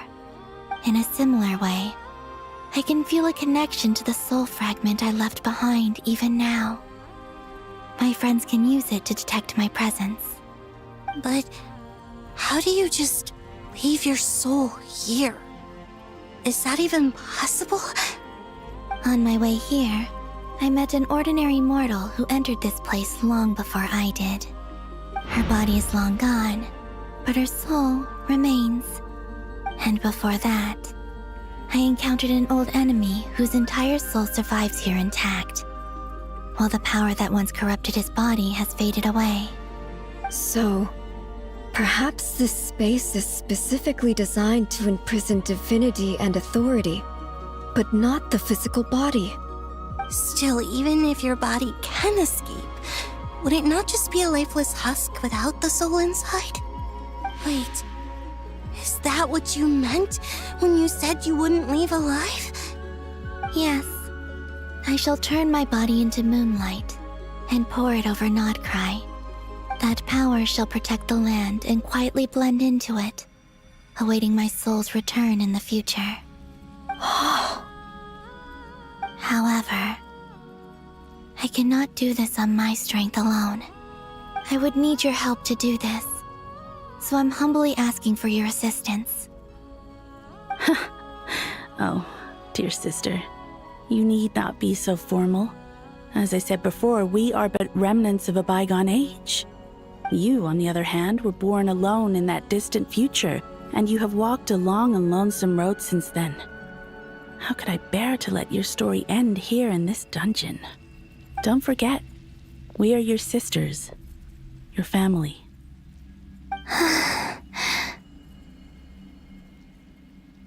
Arya's right. Actually, I've always wanted a little sister. Can you imagine how it's been for me? Getting nagged by two older sisters all the time. Now, I finally get to be the big sis. And not just that, but I get to help you return to your world, too. How could I say no to that? Sonnet. Canon?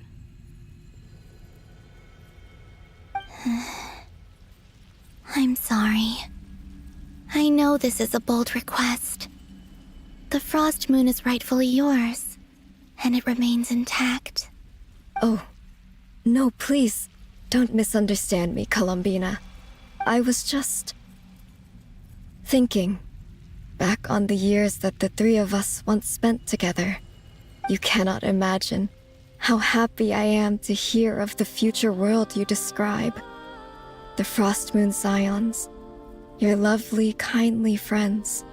For the three of us, whose purpose in life was to maintain the peace in Teyvat, it is a great relief to know that the people of this world live in such an abundant future. If your plan can save them, and save not Krai, I will gladly give you all that I can. Besides, the three of us have been together since the day we were born. I could never abandon them to live on alone without them. Canon. Still, I do have one question I would like to ask you before we proceed. Certainly. What is it? Why do you cover your eyes?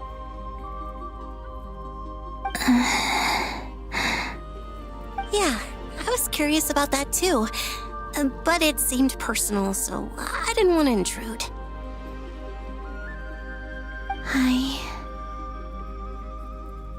There was a time when I refused to look upon the world. I believed it was full of nothing but lies and falsehoods.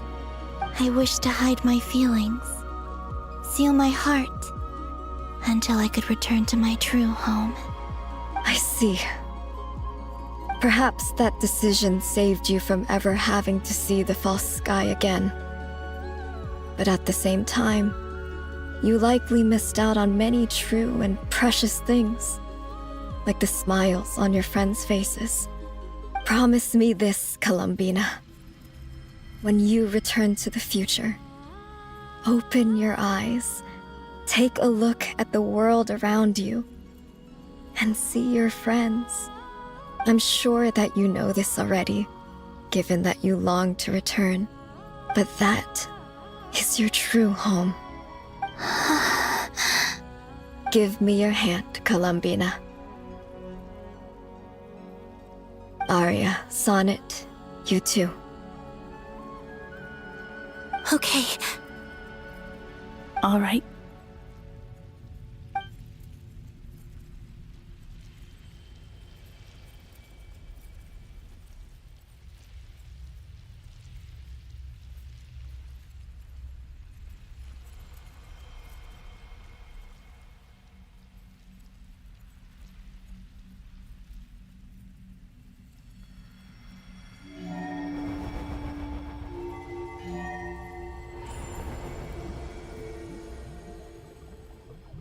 We once were the songs sung for eternity, but now it is you who must continue to sing.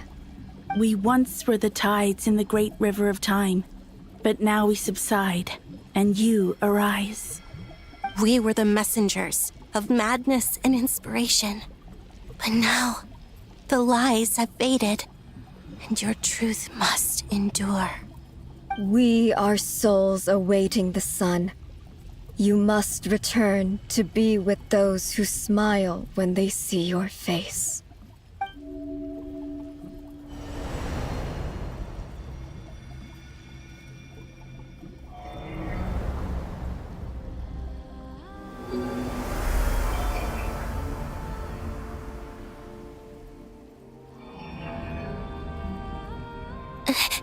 Is it done? Yes.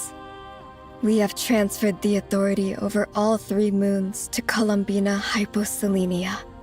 From this moment on, she is the Tri-Lune Goddess, the one and only moon goddess of this world.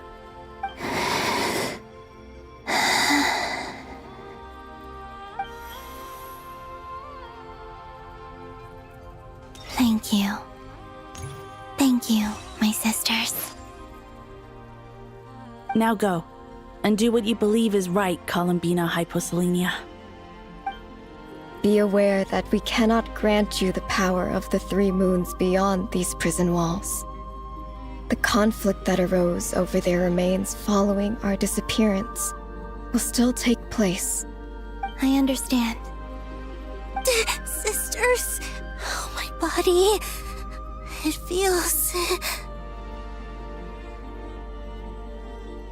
Now that we have given up our power and authority, our bodies are merely mortal shells. This prison is dissolving them as we speak. It's okay, Sonnet. The end must come for every god, just as it does for every human. That's all this is. The final destination of our lives. Canon and I will be by your side the whole way. We have one final request, Columbina. Could you use the Three Moons' power to send us back into the real world?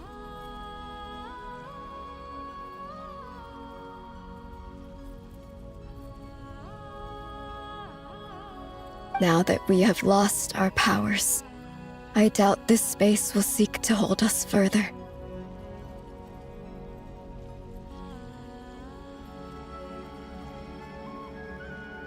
It's just... we would like to spend our final moments together in the only place we ever called home. Of course. Gladly.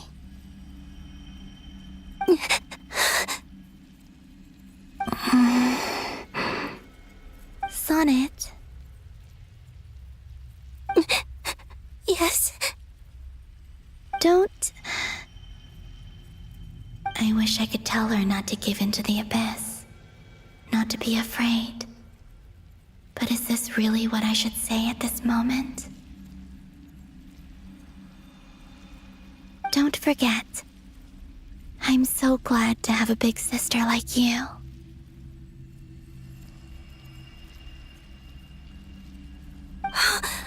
No, Hypo. Thank you. I'm okay. I'm not afraid. As long as my sisters are with me, I won't be afraid.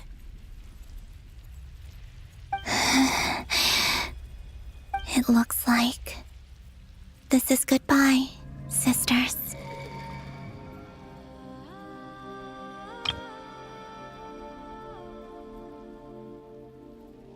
Goodbye, Columbina.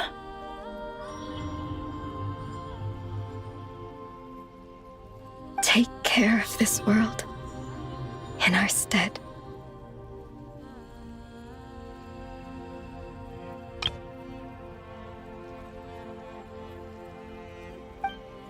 I will.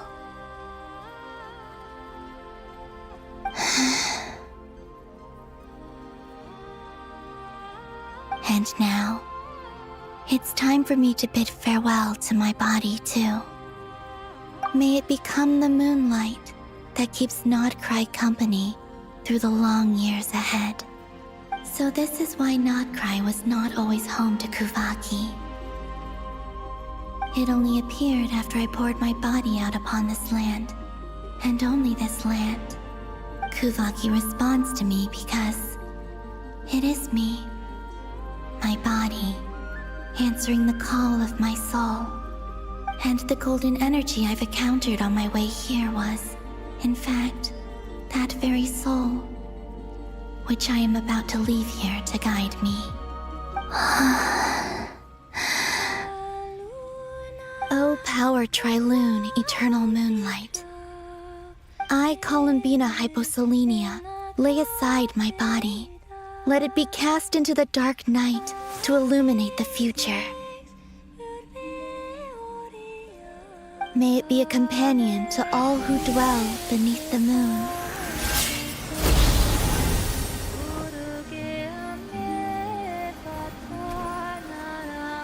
Until the time comes for me to return home.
we even allowed to see that?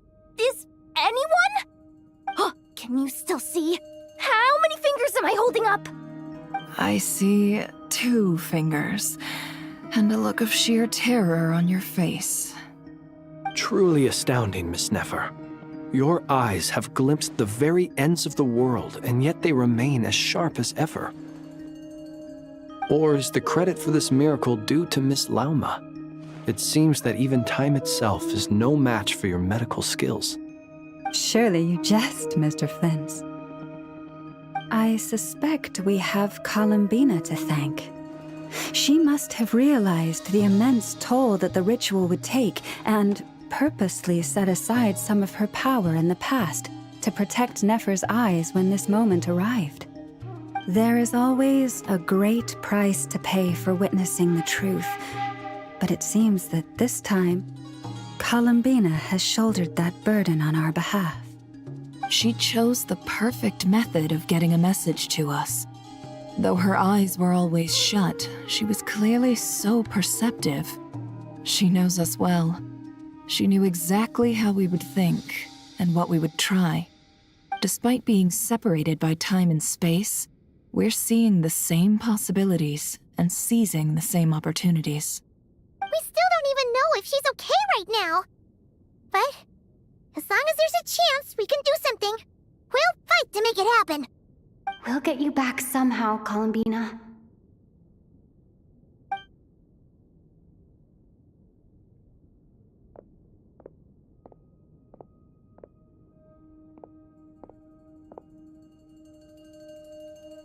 Well, based on the information we now have, let's figure out our next moves. Thanks to these gentlemen, we have a much clearer picture of the situation with Dottore.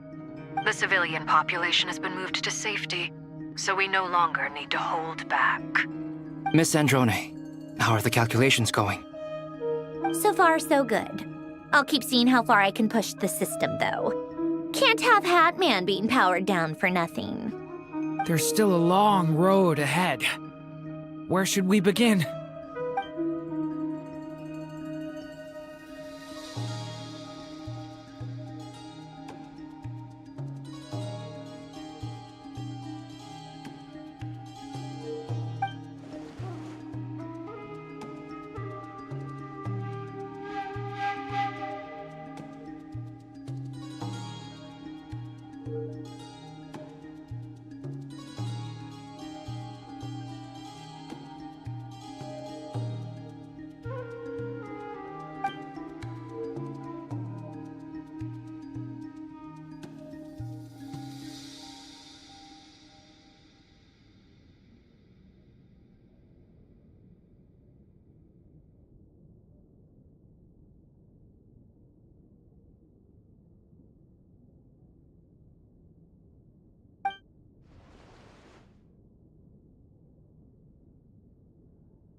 Our plan is clear.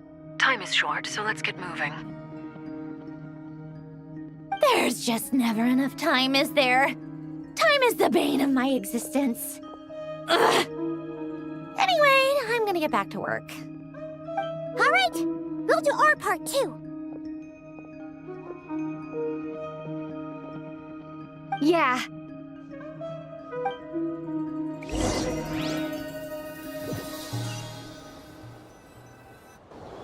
Albedo's theory says that elemental energy can dilute the light realm's power, but I'm no expert in building elemental defenses.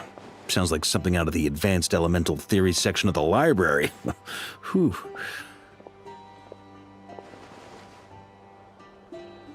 You seem quite troubled. Well, yeah. I mean, who doesn't get a little flustered when they're completely out of their depth? You were the very picture of confidence back when you approached the Hexen Circle.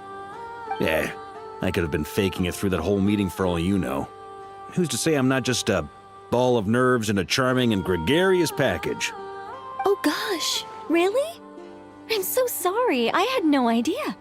Well, you're all the braver for it. Still, I was much more in my comfort zone than I am here. At least in Mondstadt, you can cry for help from a cliff top and actually stand a chance of summoning Barbados himself. Things have never looked bleaker than they do now. If we don't pull this off, Tevat's doomed, isn't it? Oh, you think so? Actually, yes. Yes, it probably is. It's a shame. Don't put too much pressure on yourself. Tevat has faced annihilation many times in the past, but it also gave us you, didn't it? Hey, don't give me that. It's not like I'm anyone special. I disagree. Every human born in this world is special. We angels have always believed that. In that case, this humble human being has a big favor to ask of you. I thought you might say that. I'm sure Alice, in her great wisdom, sent you here precisely to help us in this difficult time, yes? Well, that has less to do with her wisdom and more to do with my power. Of course, of course. Well, the thing is, these elemental defenses we're about to build, I don't think it's a question of if they'll fail, but when. Durin's findings from his patrols make it clear that Dottore is constantly expanding his territory. First it was his lab, then the design bureau, and now this. It's not realistic to completely stop him encroaching on the rest of Nagkrai. Rather, our goal should be to stall him for as long as possible. If Miss Sandroni's calculations are correct, well, they're the closest thing to certainty we have in this situation, so let's assume they are. Anyway, her calculations suggest that our best hope for victory lies in Miss Columbina's return. It's up to us to slow Dottore's advance and buy time for her to make a return. Are you asking me to help you with building the defenses? No. I'd like you to prepare for what comes next. When he eventually reaches us, we will have to fight him. You were an angel once and a mage now. I'm asking you to lend us your protection. Oh. Can I take it that you're triggering the terms you fought for during our three-way talks? Well, technically those terms were about protecting Mondstadt. But if you're happy to agree to the change in location, then yes, let's do that. You're cashing in on this much sooner than I'd imagined. Well, yeah. The way things are going, I might not get another chance. Very well. The mages have heard the knight's plea, and we will respond. To tell the truth, Alice and I had already discussed how we might help you all, so I didn't come empty-handed. I always like to be prepared.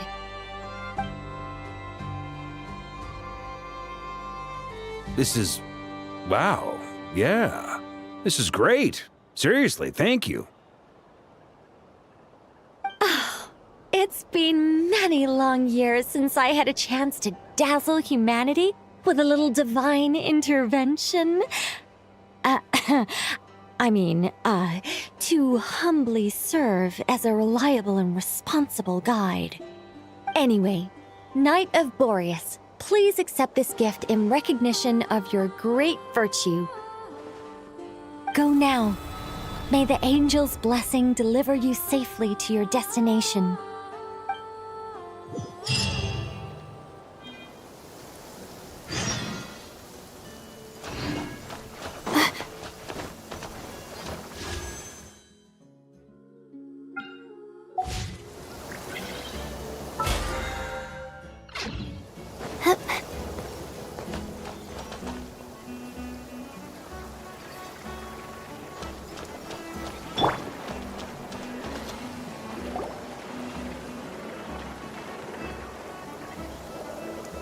You're here. Sandroni! How are things going? Glad you asked. You two are about to become the first people to lay eyes upon my masterpiece. Or should that be the first person and the first, specter? Hey! Whatever. Come, feast your eyes on this. Wow!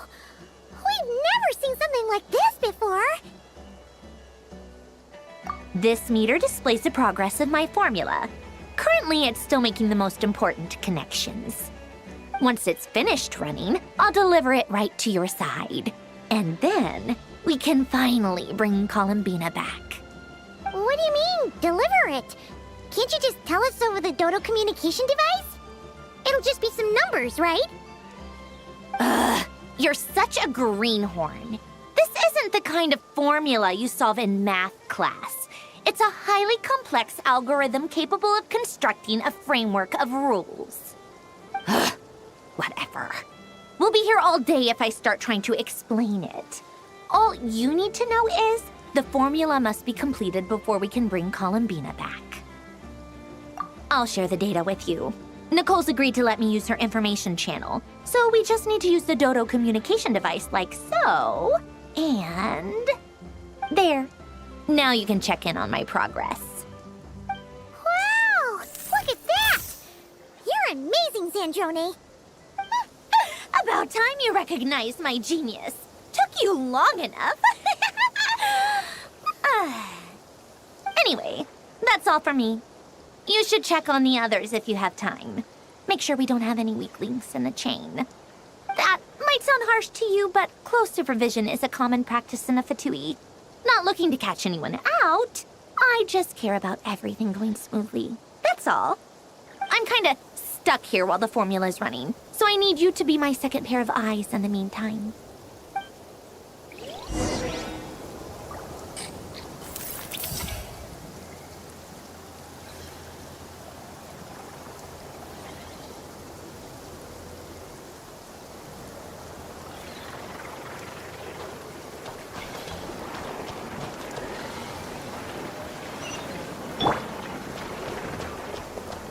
Take me up!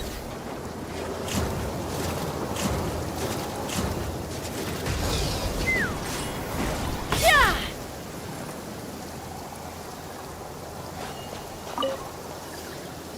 Traveler, Paimon, a pleasure to see you both. Flans!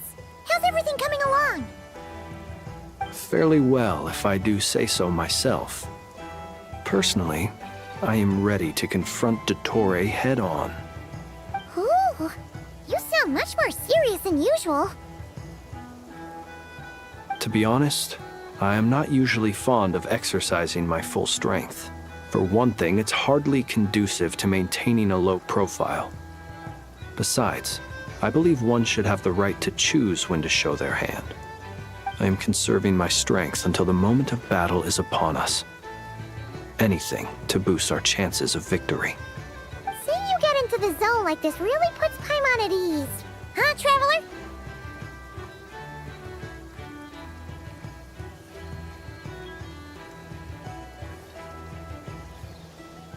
I consider it an honor to have your trust. Rest well. I look forward to seeing you both in your element during the battle.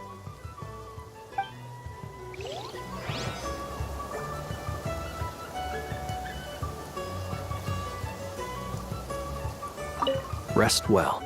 I look forward to seeing you both in your element during the battle.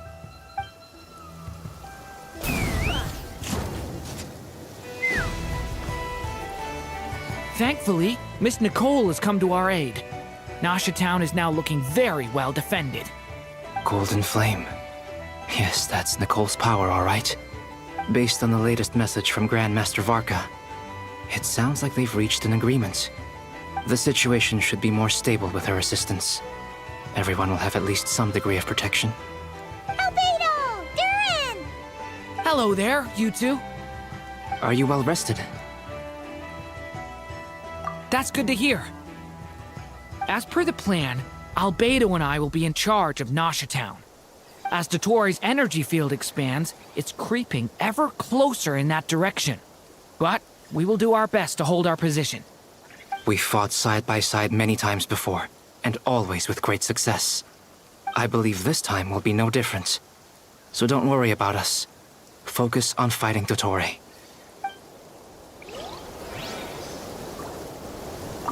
As Dottore's energy field expands, it's creeping ever closer in that direction. But we will do our best to hold our position. We fought side by side many times before, and always with great success. I believe this time will be no different. So don't worry about us. Focus on fighting Dottore.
Yes, Miss Moonchanter?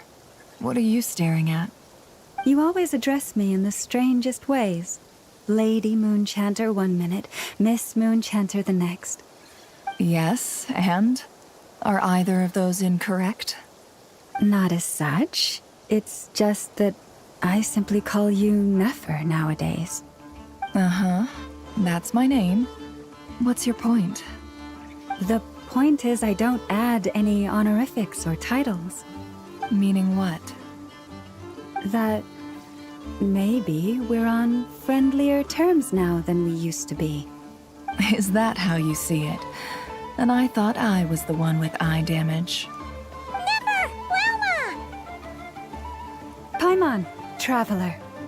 Just swinging by to check in on you. How are things going? Did you manage to get some rest? Don't worry about me. I won't slow us down. And I give my all to ensure our victory. Ah, yes. Allow me to give you two a quick checkup. Hold on. You're both in good shape.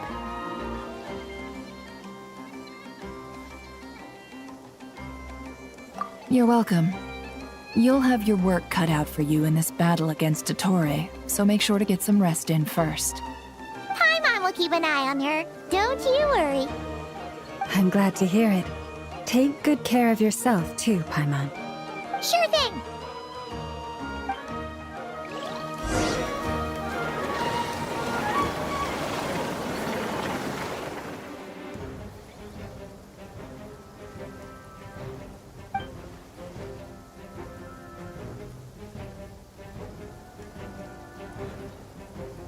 Here they come.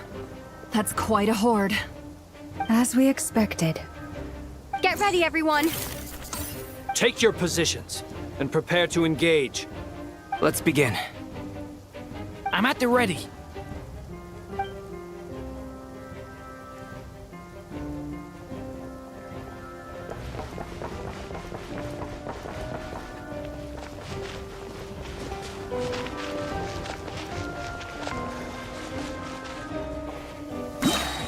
What a waste of time! Your skull!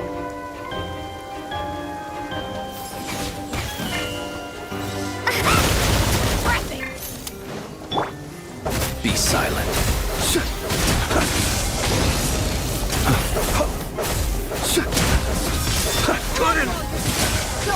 Keep your distance. I will return as an avalanche.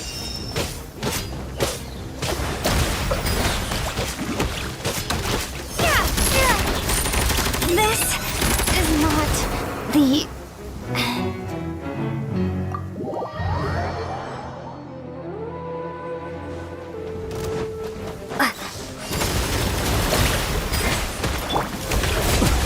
Close your eyes. Run while you still can! There's nowhere to hide! Be silent. Another one? You're fine. Observe. Be silent.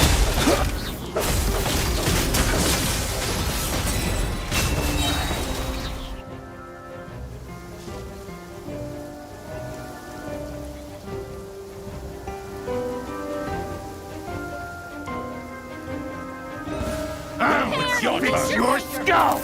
Leave this place with one heart. Time for the mystery unravels. These creatures cannot stand against us. Oh, fighting talk. Just don't let your guard down.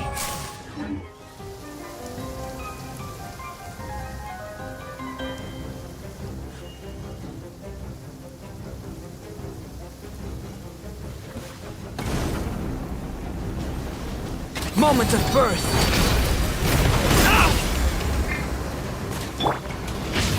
Thunder! A lament for the end!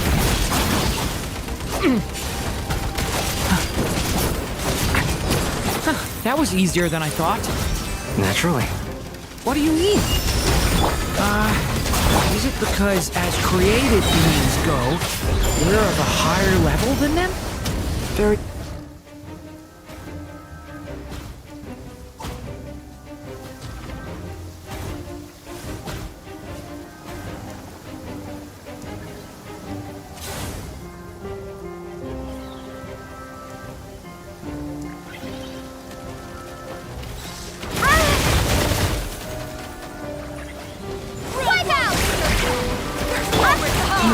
Lost lap.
No more lies.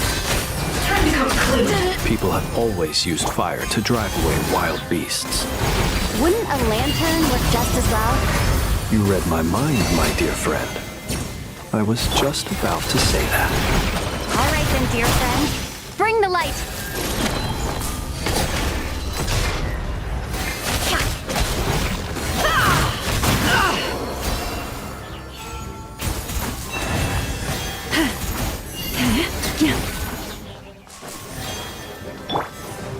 Close your eyes. Observe. To dust. Beast.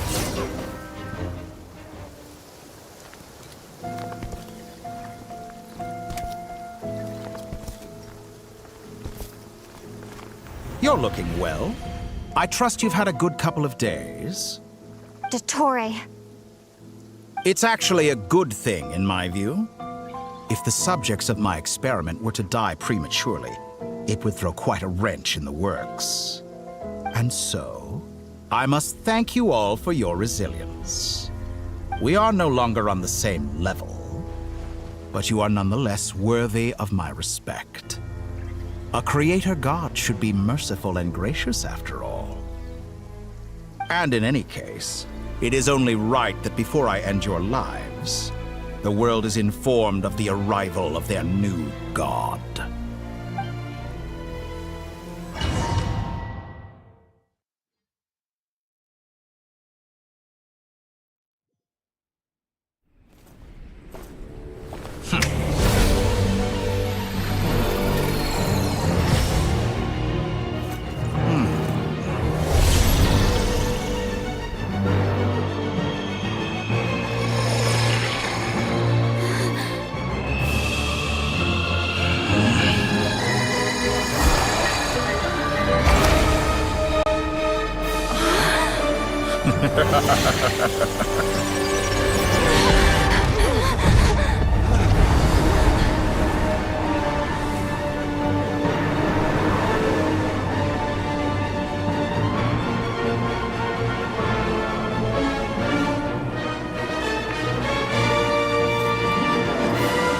The experiment begins.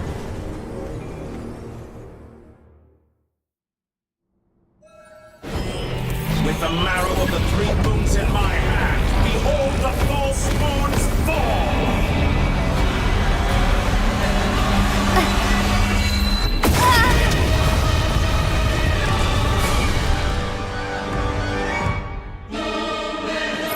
Perhaps you could try.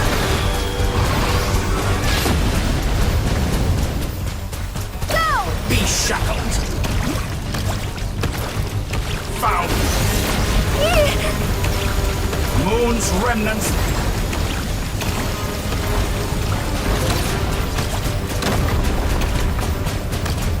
Entropy.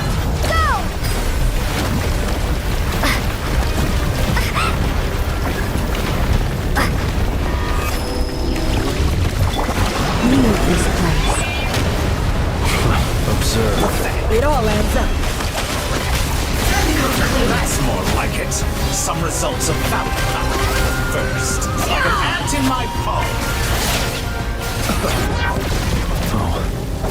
I've been moved inside another space. And it's sealed off. Looking at the structure of it, it seems like the Tory intends to trap us here. There's no exit. Our endurance is about to be put to the test. Pathetic.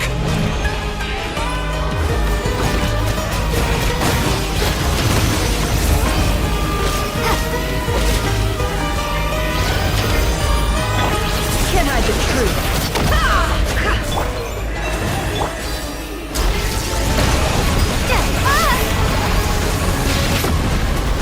Water jet!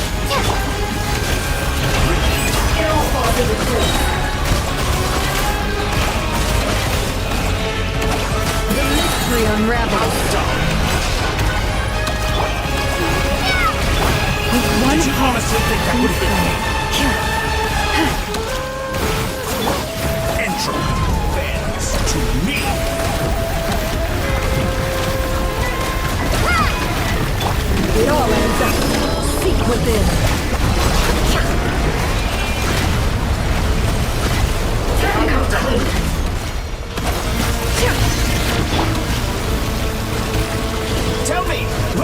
try scurrying off to next? Looks like Dottore has opted for a divide and conquer strategy. But we will not allow him to triumph. Now, I shall pray for our victory.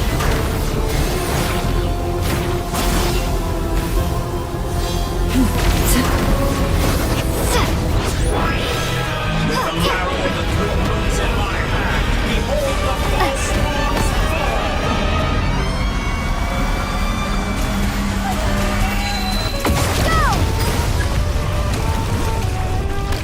Entropy bends to me!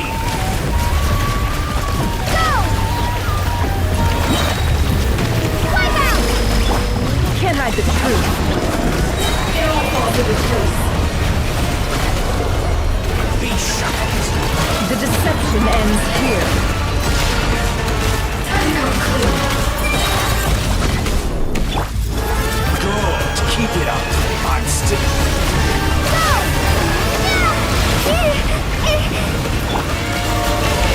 Moon's remnant. The mystery unravels. Some results of that.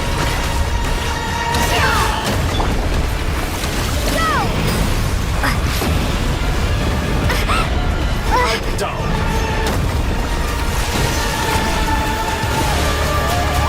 Be annihilated, that which cannot stand against me. What's this supposed to be? A knockoff for... There really is no way out. We'll see about that, Dottore.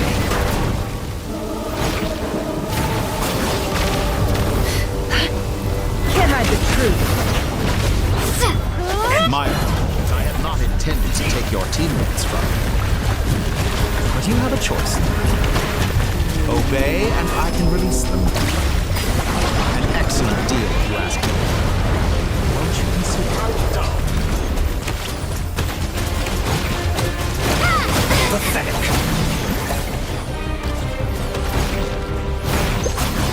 You found.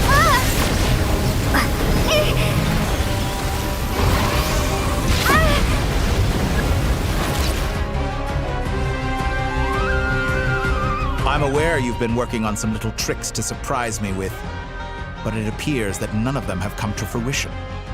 My guess would be that you're trying to bring Columbina back. But then, where is Sandrone?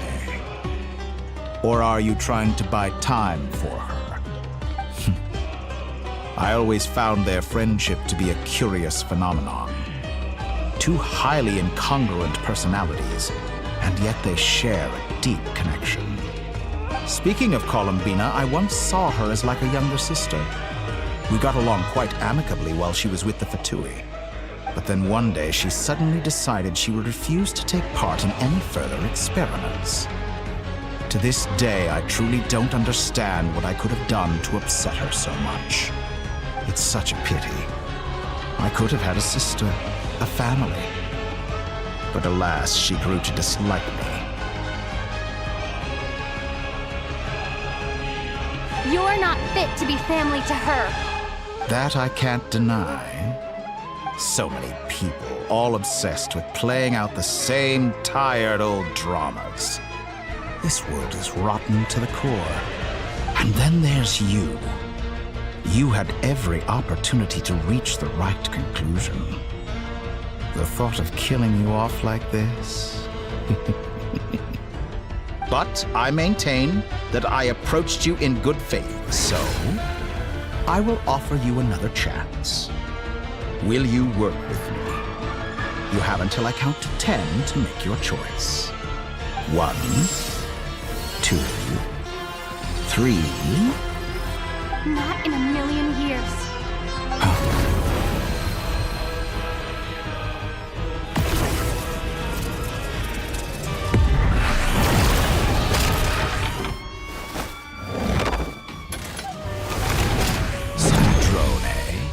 What a pleasant surprise. I didn't think you'd join us all the way up here. You're as sick and twisted as ever. Don't fool yourself into thinking anyone's grateful for the chances you're offering them. Sandrone. The formula hasn't finished running yet. Funnily enough, I was just discussing a collaboration opportunity with the Traveler, and then I see you, who I must say is a good example of an opportunity gone to waste. Gone to waste? I said that everyone would get one chance, and you've used yours to march right back into the lion's den. So yes, it's an utterly wasted opportunity. And what makes you think I believe a word that comes out of your mouth? I was planning on disposing of your little formula after wrapping up more urgent business here. Since you've taken the trouble of serving it to me on a silver platter, I can simply bring it forward in the schedule.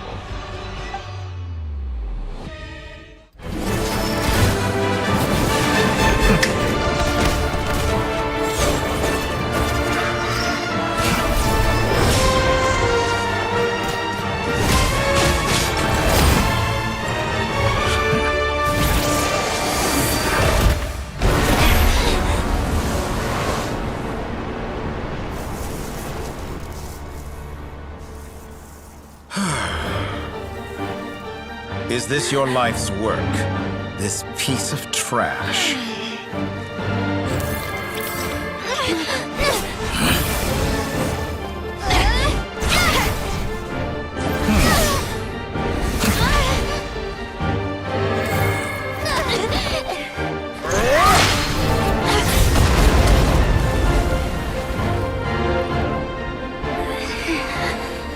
Your formula runs too slowly, Sandrone. You put your hope for success on others instead of fighting dirty. That is why you have failed. Now, whom should I slay first? Any volunteers? No one? How nice of you to leave the decision to me.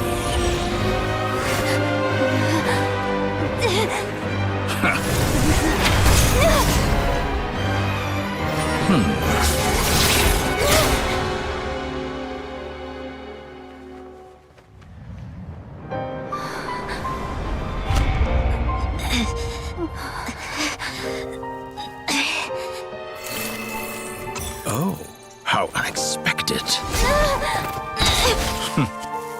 Sandrone, any last words for me, comrade?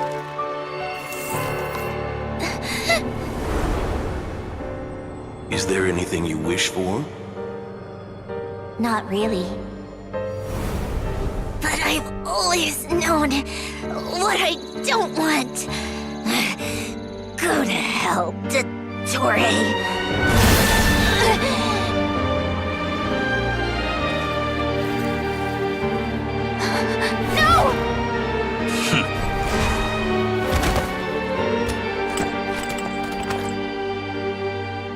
And now, you have failed.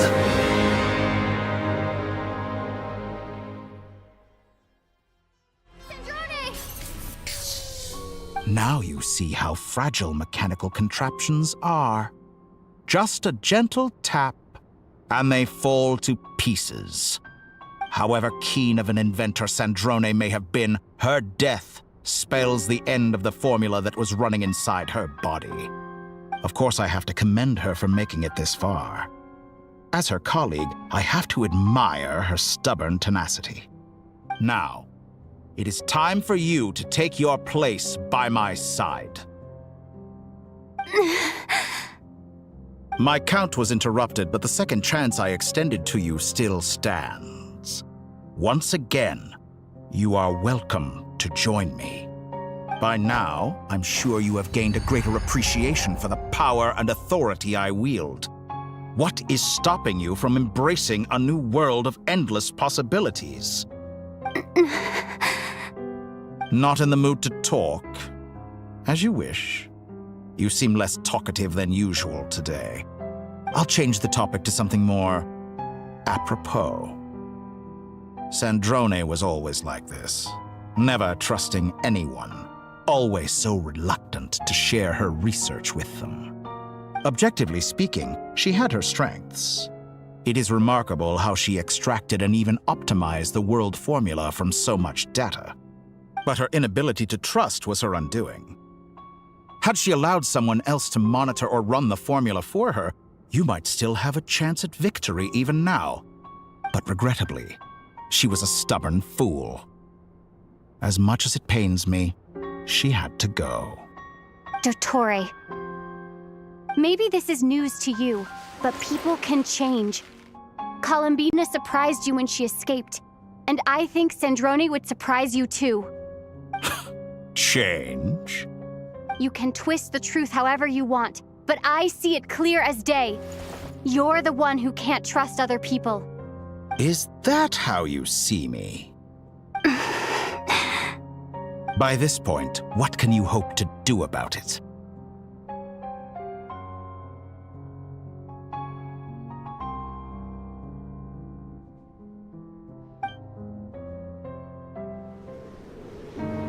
It is pointless to fight on. You've already lost. Wrong. You can't win this, Dottore.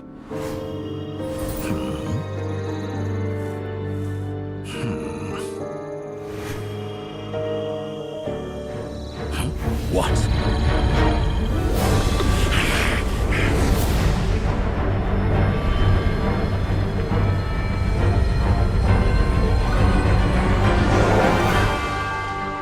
My formula can get us 90% of the way.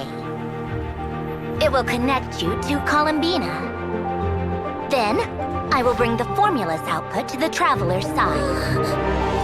For the last 10%, do whatever it takes. Just bring the moon down.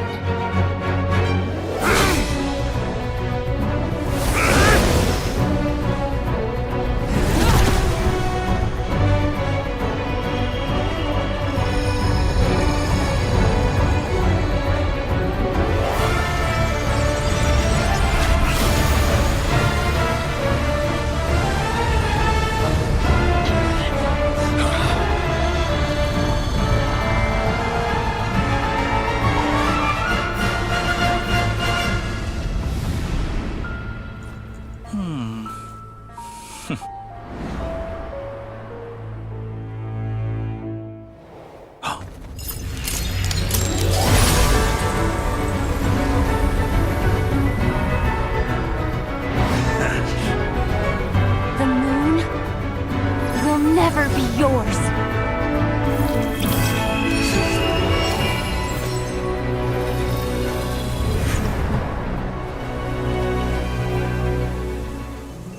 I turn my body into moonlight and pour it over Nod Krai. My soul, I leave here to inform my future friends. Lastly, I will hide the Trilune Authority within the Frost Moon.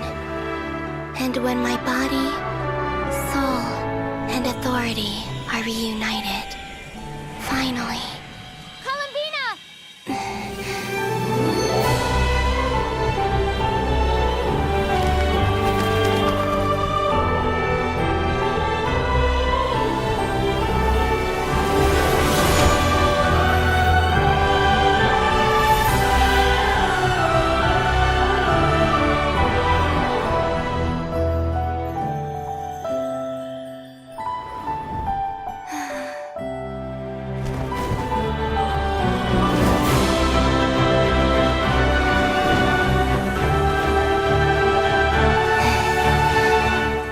It's been too long. I'm back.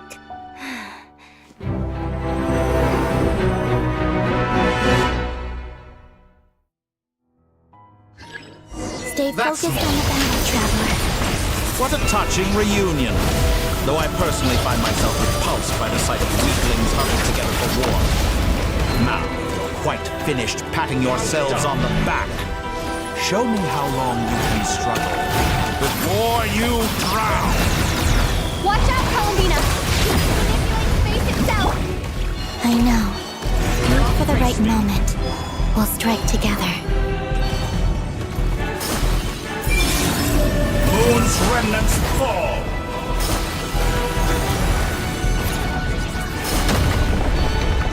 Did you honestly think that...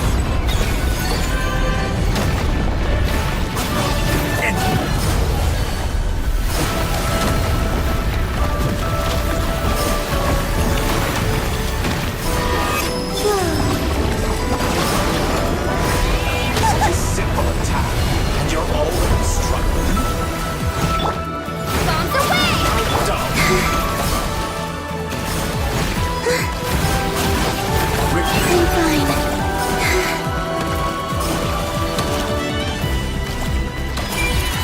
Enough! First, like an ant in my palm.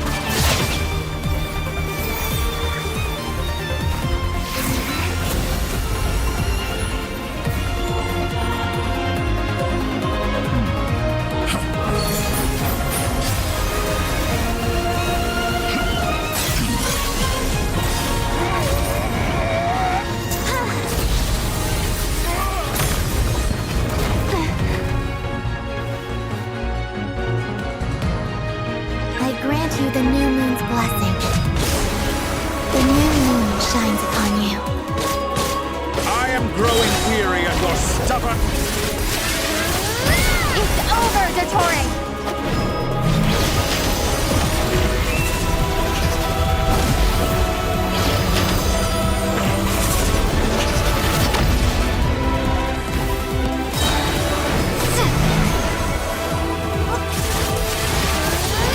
Time to pay for your heinous crimes!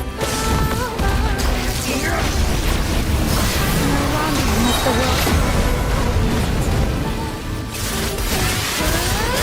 Our future is not yours to command!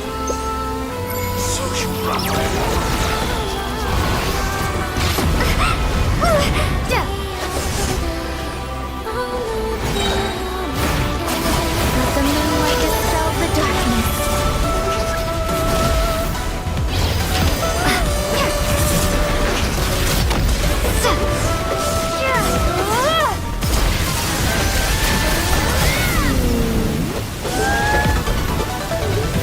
Only I could shape...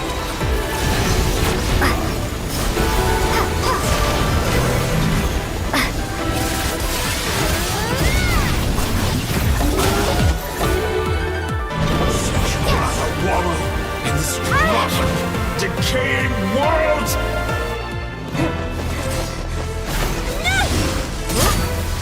Willfully blind. How can you be so satisfied with your fate?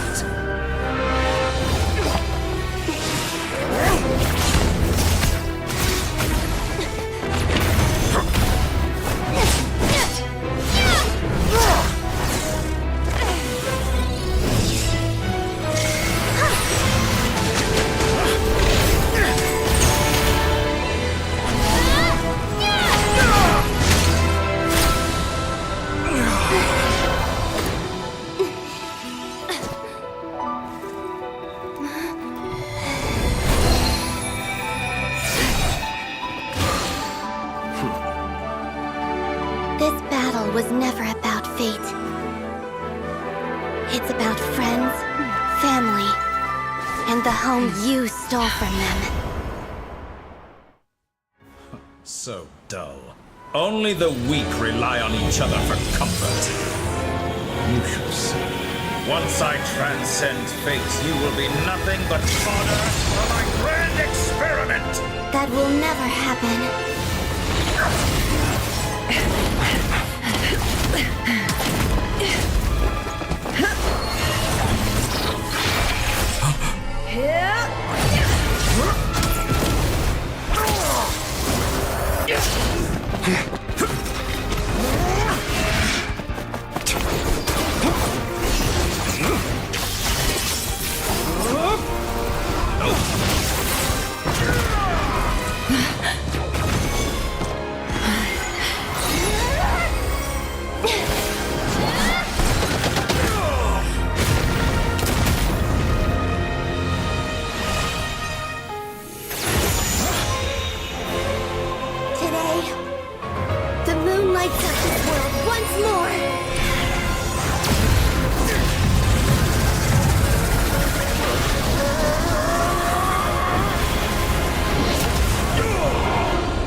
No, this world is our home.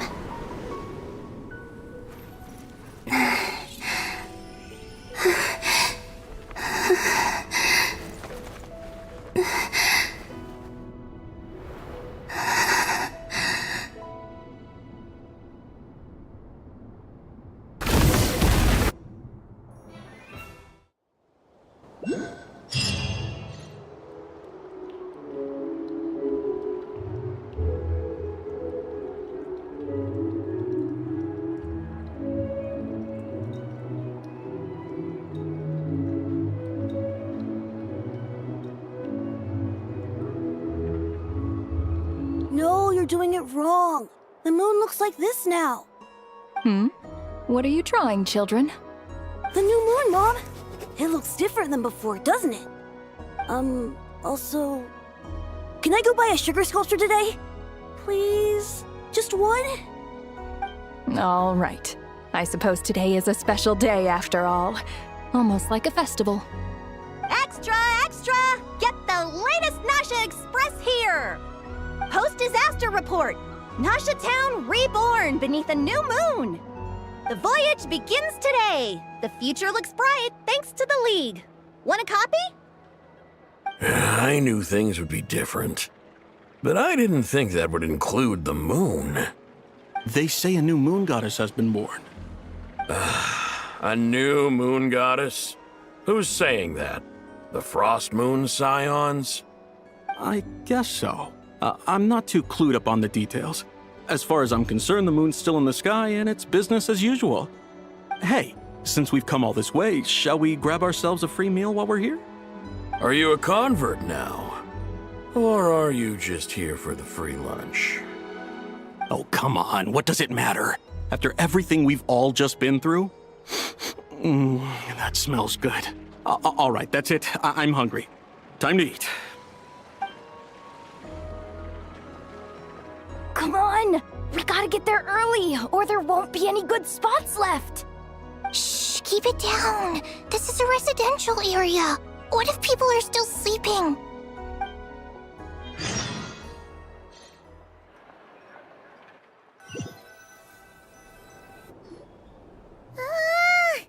Why is it so noisy outside?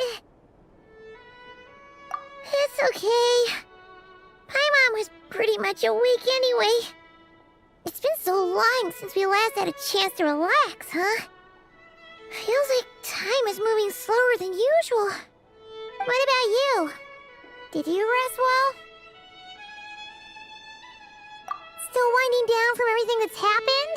Or are you wondering how our friends are doing? Or is it about what Dotori said to you? Okay, if you say so. But don't push yourself, alright? Let Paimon know if you need to talk.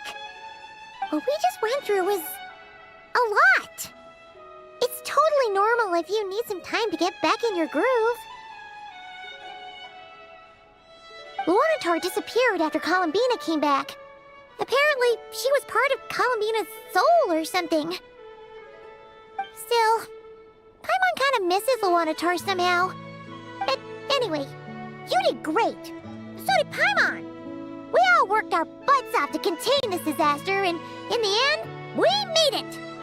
So, chin up, Traveler. You should be proud of yourself. Hey, don't poke fun. You should be glad that Paimon's growing as a person.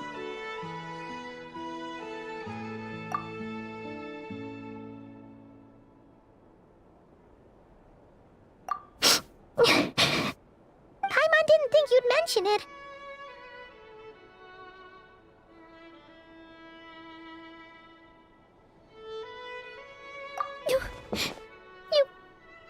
You have no idea how anxious Paimon was. She was worried sick about you.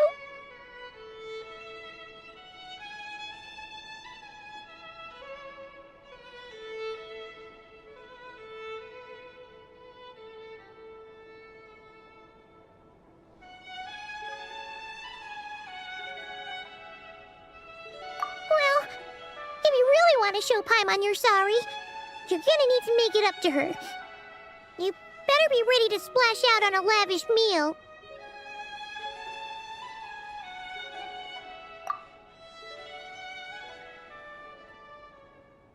Phew.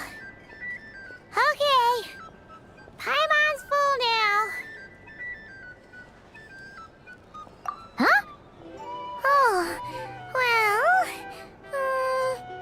Hey there, Traveler and Paimon! Good morning! Morning, Yehuda! Here for some breakfast? Oh, I've already eaten. Just need some water. I was mostly worried you might forget what day it was today. So, I came over to remind you. Careful there, Paimon. Too much food will make you drowsy.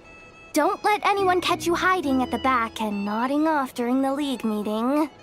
You should probably be saying that to Aino. She's the baby of the group, if anyone. True. You know, I'm surprised that all these competing groups are actually coming together to try to solve things together. Definitely a first for Nod Krai. Well, nothing like a region-wide calamity to bring people together. After that, surely even the most self-interested people have to realize that going it alone isn't worth the risk, right? Try telling Boss Neff that. She's not exactly convinced that people are gonna get with the program. Really? But if she's so pessimistic about it, why'd she agree to be the Curatorium's representative in the League? Probably 'cause even though Unity sounds like a pretty far-fetched idea, the benefits it would bring make it worth a shot. I think things will work out, though. I swear, Nod Krai feels like one big family now with everything that's happened. More than it used to, anyway. Paimon's with you on that one. And it seems like plenty of other people agree, too. Just listen to the bustling streets. All right. Everyone's been rebuilding these last 2 weeks, and the evacuees have been coming back in droves. Life's slowly returning back to normal. Which means my workload's probably gonna shoot back up. Were you about to head out? There's still some time before the ceremony begins, you know. Yeah, we were gonna take a stroll around the square and say hi to some friends first. Sounds good. See you later then.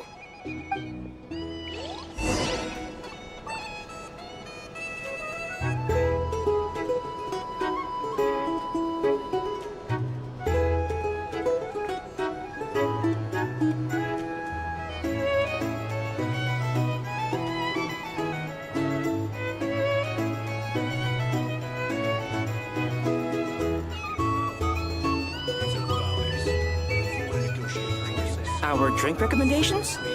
Well, for starters, I recommend you drink less.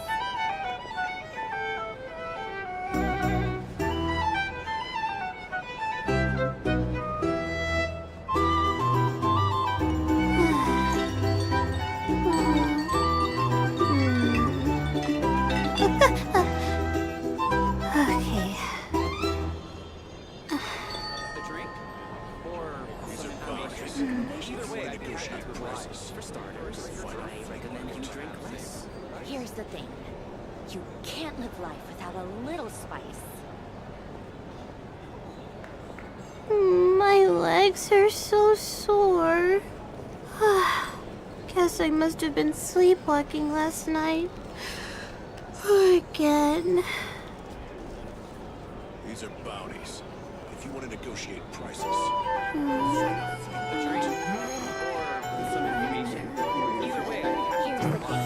Our drink recommendations? Well, for starters, I recommend you drink less.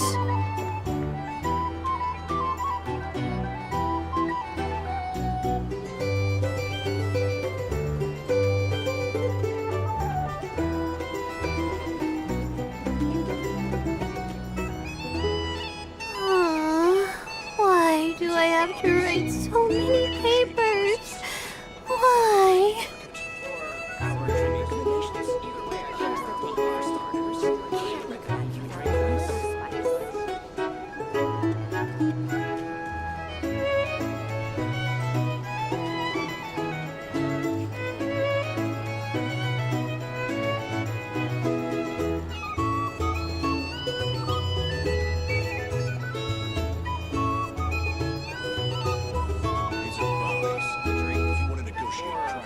drink recommendations?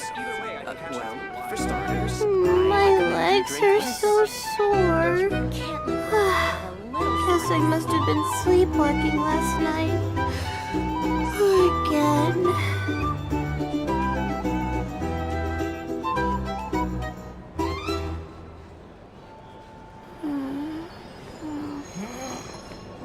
A drink?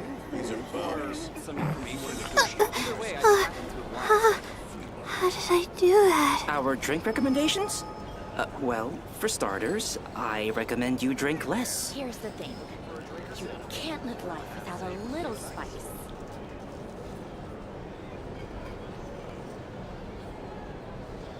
Even when we're not looking up at the stars, they're always there, watching over us.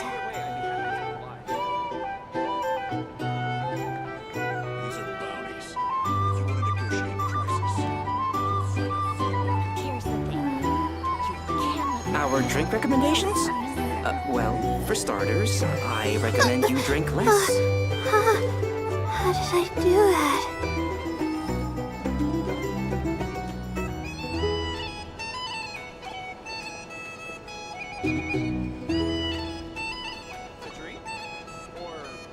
These are bounties. If you want to negotiate My prices, legs are so sore. Guess I must have been sleepwalking last night. Again. Our drink recommendations? Well, for starters, I recommend you drink less.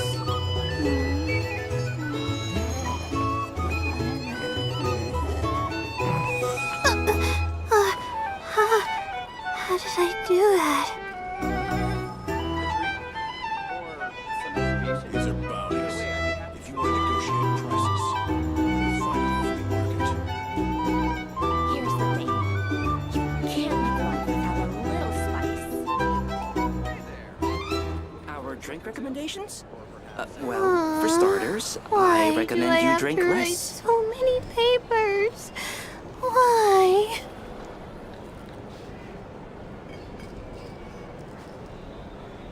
These are bounties. If you want to negotiate prices, you'll find Here's a the flea thing. market. You can't live life without a little spice.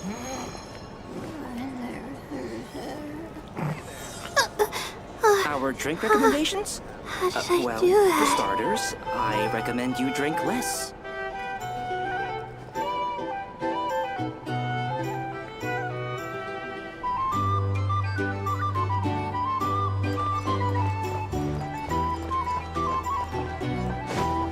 These are bounties. If you want to negotiate prices,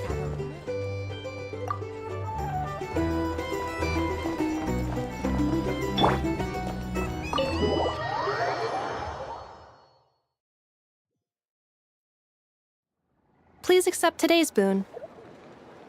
Have a nice day. Are Paimon's eyes deceiving her? Or is that Inefa handing out food for the Frost Moon Scions? Hello there. Would you like a feast of the moon along with some snacks of the day? So, what's new, Inefa? It was only a few days ago when we last saw you, but it looks like you've joined the Frost Moon Scions in that time. And I know too? What are you talking about, Paimon? We're just here to help. Duh. In the wake of the disaster, it's all hands on deck. We responded to Lauma's request for support. At times like these, the smallest good deed can inspire others and help them through the hard days ahead. And we're using eggs and heating tubes to make that a reality. In true Krumkake Crab Shop style!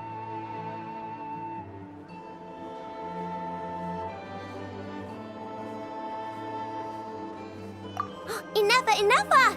Did you hear that? The Traveler said I did good. The Traveler! That's because it's true, I know. Proposal. If you can resist eating today's dessert, I will provide you with compliments too. No way! Well, that proposal got shot down quickly.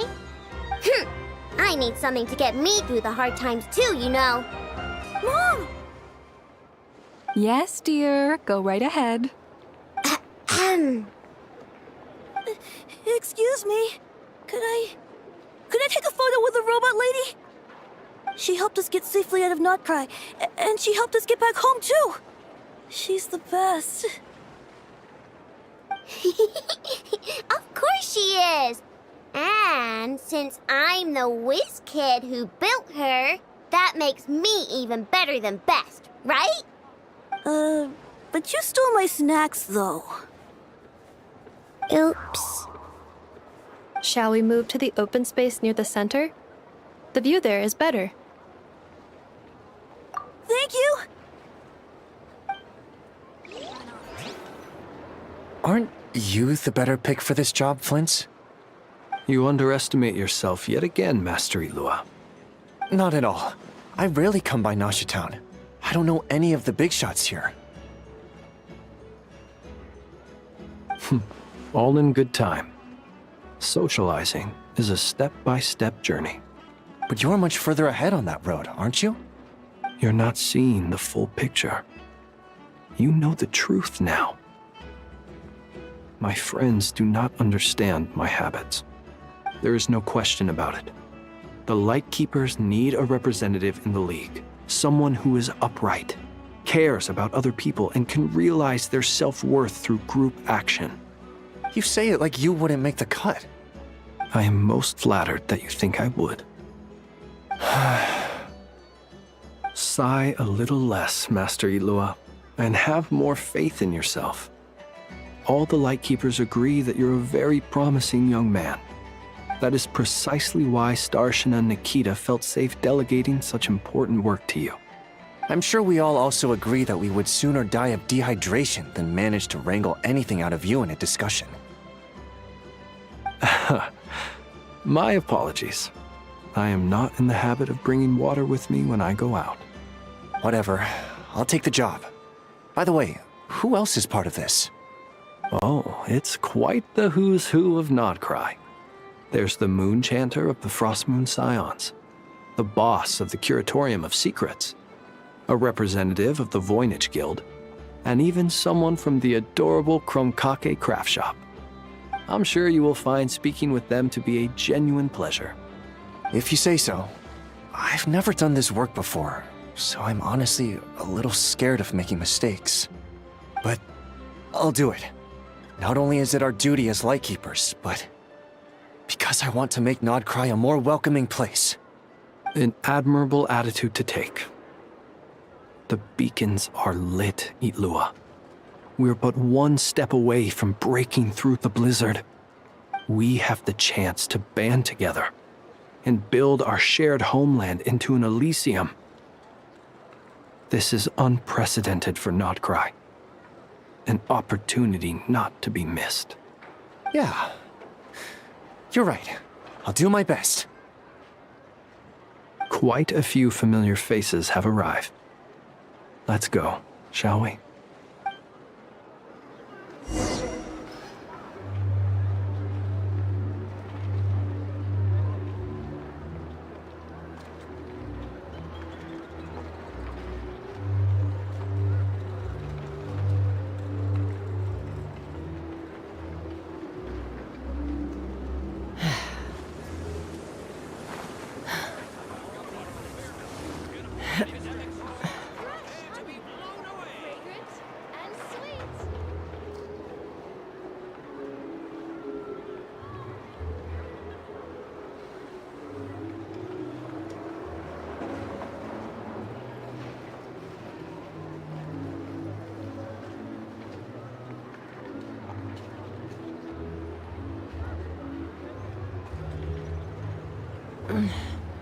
I'm a little out of practice these days. Any conflicts around? I'm in the mood for some peacemaking.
When you lose your way, gaining some altitude can bring some perspective.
You look so cool when you fly, Miss Robot, and when you use your spear, too!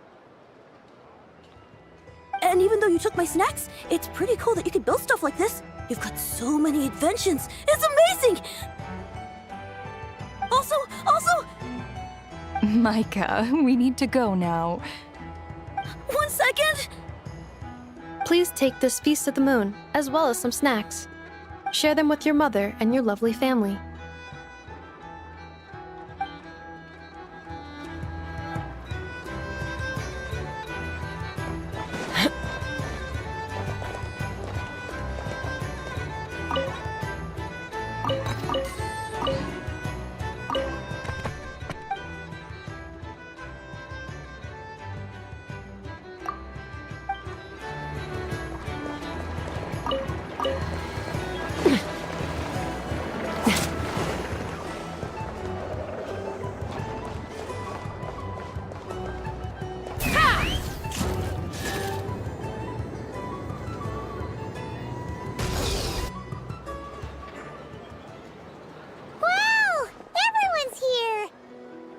You seem well rested.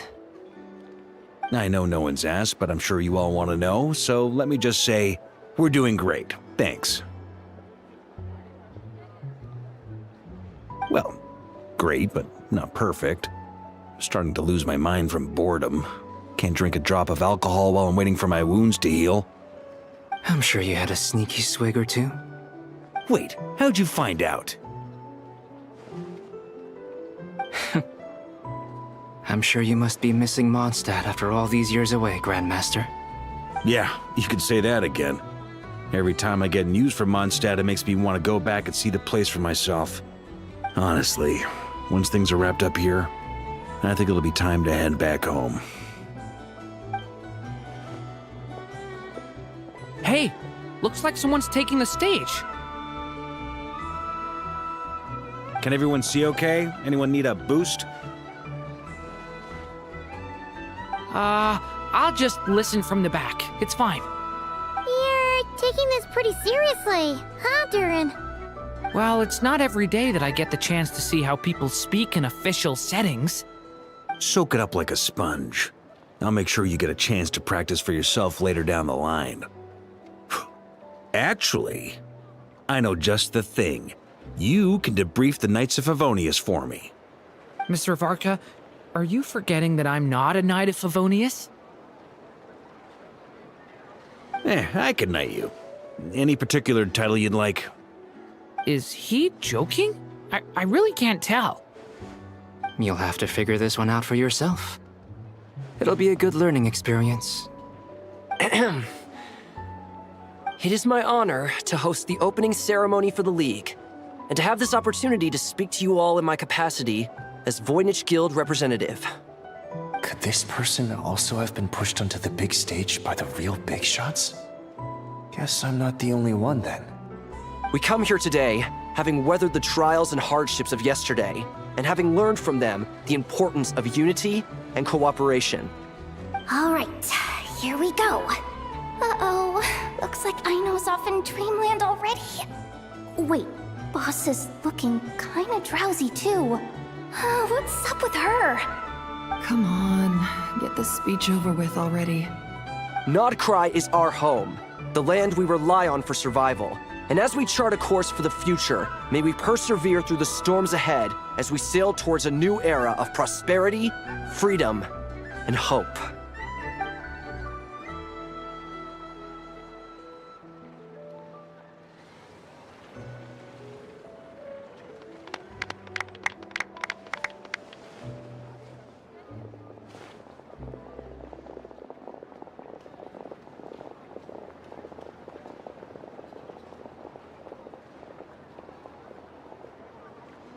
Looks like we'll have more opportunities to travel in the future.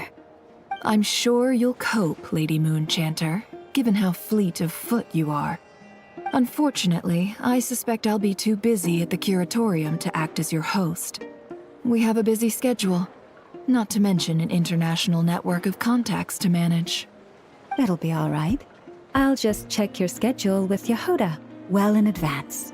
And if she's not available, I can simply ask Ashru. So giving my employees extra workload isn't enough for you? You're really going to drag my cat into this too? I thought you'd approve. Aren't you forever increasing your employees' workloads? That's a bold statement. Are all the Frost Moon Scions feeling more audacious now that your moon goddess has returned? Columbina's return has brought joy to all who care about her. That includes both you and me. As for the Frost Moon Scions, we are learning how to thrive independently, without relying on the moon goddess. It is up to us to make our home a more livable place.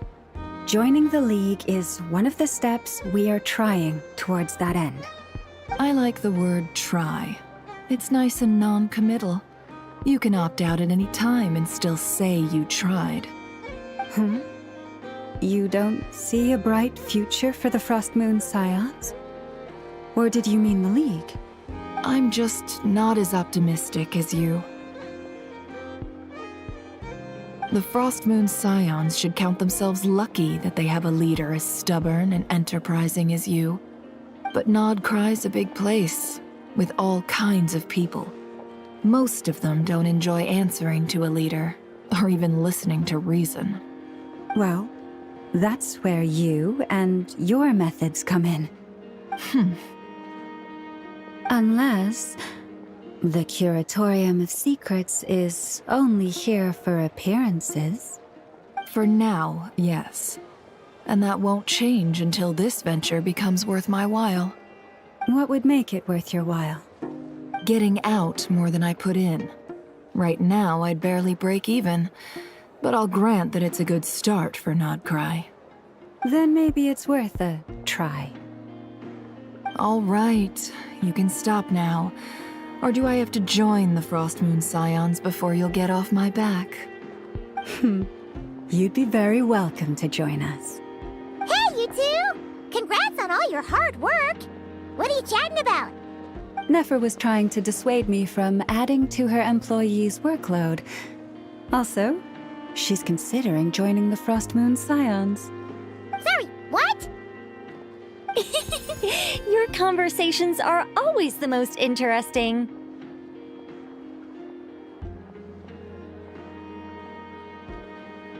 Would you two care to join me for some tea before heading to your next destination?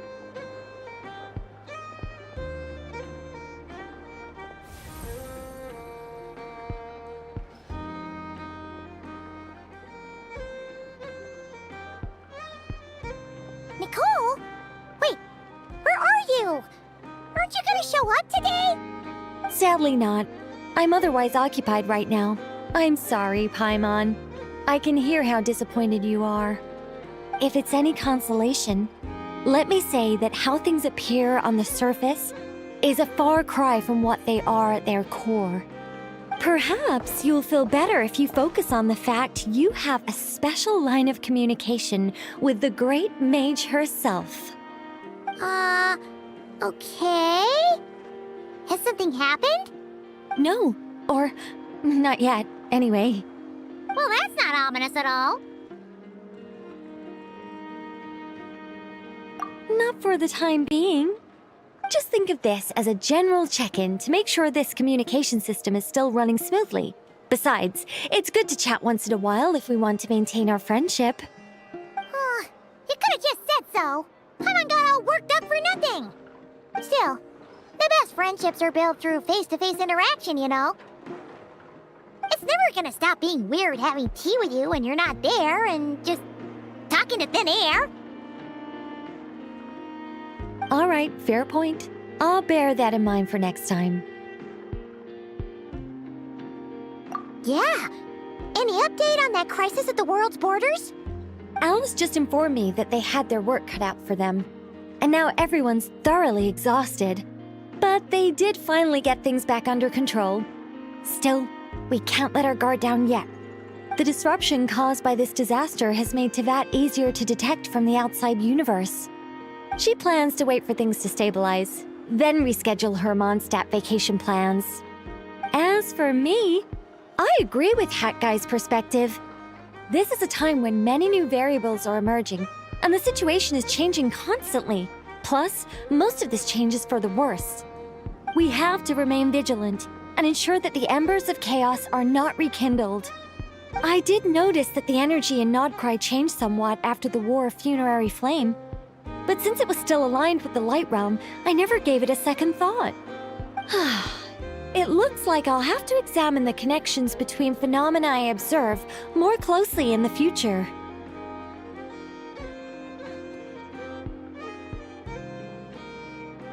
Just doing my duty. It's more or less second nature by now.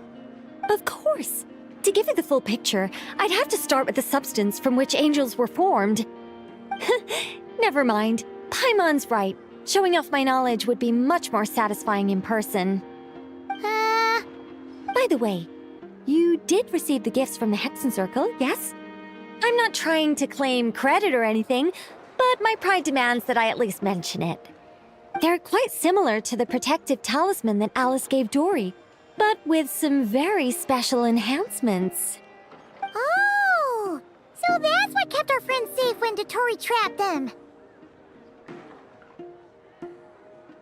Indeed.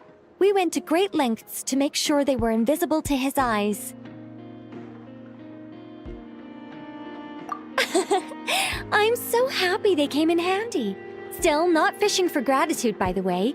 I just want you to be aware that sometimes your friends may be protecting you in ways you cannot perceive.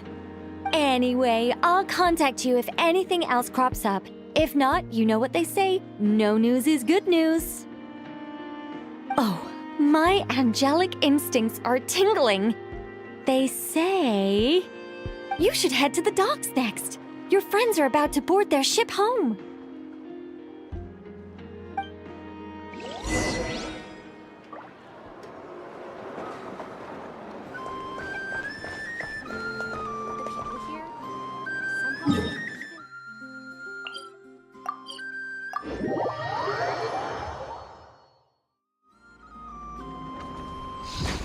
Let's fly!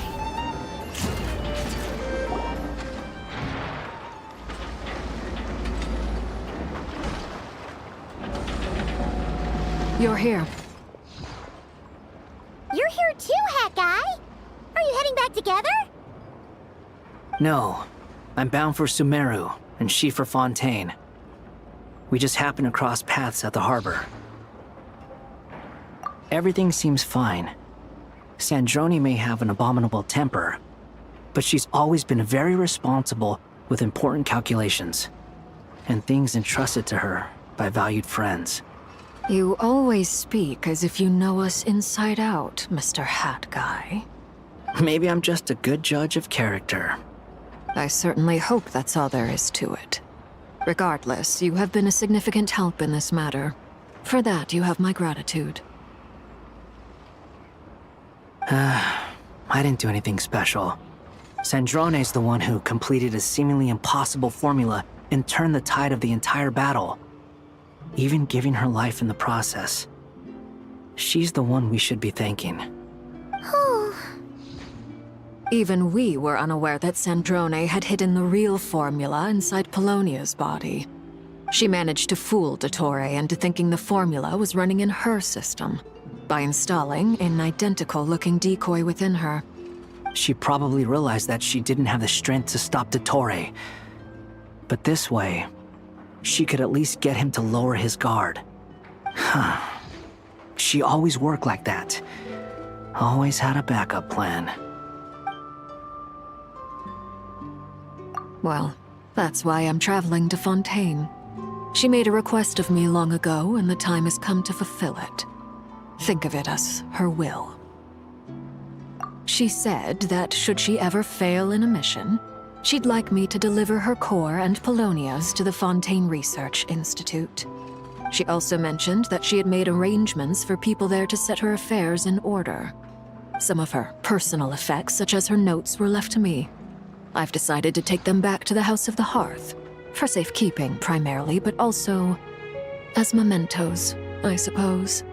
However, there is one book among them that I'd like to leave in your care. I'll have someone deliver it to your residence at the flagship at a later date. No, I was specifically warned not to tell her. This is her last wish, and I will abide by it. I can only hope so, but none of us here can know for certain. I bade farewell to Columbina earlier today. As promised, she turned the iridescent moon's marrow over to me. She spent a long time with Sandrone's body, saying her goodbyes. Oh, is she alright? Sandrone's passing has left a great wound in all of our hearts. It will take time to heal, but Columbina surprised me. She offered me some words of comfort before I departed. Despite being grief-stricken herself, she showed an awareness of the feelings of others around her. She never used to act like this. Clearly, she has grown. And I suspect that we have you to thank for much of the change we are seeing in her. Huh. After these recent events, the Tsaritsa has revoked the Pale Star Edict. Snezhnaya now realizes that the arrest warrant for Columbina was just a ploy by Dottore, who coveted her powers. I shall return to Nodcry to see her as soon as I find the time. I hope that from now on, she too will explore more of the world. Columbina Hyposelenia's journey is only beginning. My ship is here. Traveler, Paimon, we shall meet again. You too, Hat Guy. What are you still bumming around for? Isn't Columbina waiting for you? I thought today was the day you'd agreed with her to go find out the truth about your sibling. You're afraid you won't like the truth when you see it. Well, this is new. I was starting to think that nothing could scare you. Don't say that! Wouldn't you be if you were in this situation? Fair point. But I'd say I have more experience facing up to unpleasant truths than the Traveler. They say blood's thicker than water. I know how much you need your family back. More than you need any of your friends. And I'm sure that all your real friends understand that too. No matter what the truth turns out to be, they will stick by you and support you, whatever decision you make. Finding the truth is important. But more important still is what you choose to do once you've found it. At least, that's the life lesson I've learned from my experience, grappling with the truth. What? Now that Dottore's dead and gone? A little, I guess. But it hasn't solved everything. Maybe I regret not getting to end his life with my own hands. Or maybe it's something else. But for whatever reason, I still feel like I have a chip on my shoulder. Either way, I'm going back to Sumeru. Lesser Lord Kusanali is gonna need help dealing with all the chaos Dottore left in his wake. Not just from this incident, but everything he did in the past, too. You should continue with your journey, as you've always done. Who knows? Maybe we'll meet again someplace else. So, what should we do now? If you want to explore a bit more to steady those nerves, Paimon's game! After all, When Columbina said she knew where your ship was hidden, Paimon promised to give you two some alone time with the truth. It hasn't been all that long since we were last apart, sure, but with Columbina there, Paimon's sure things will be just dandy. Ain't no biggie. Paimon might be all about that food and fun, but she knows how to do right by people. Paimon's sure you'd prefer to digest the news about your brother in peace. But, no matter what you see, just know you can share it with Paimon. Of course, as long as it's not super private.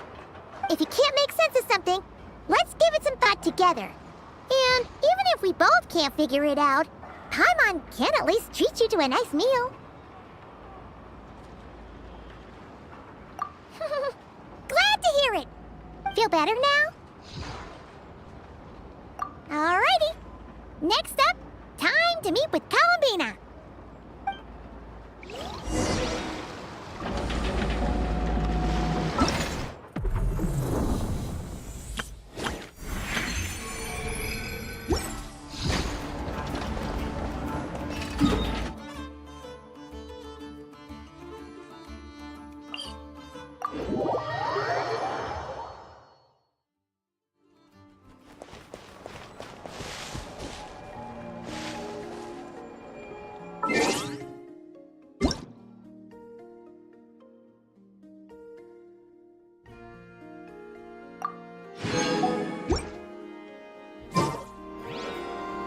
Take me up!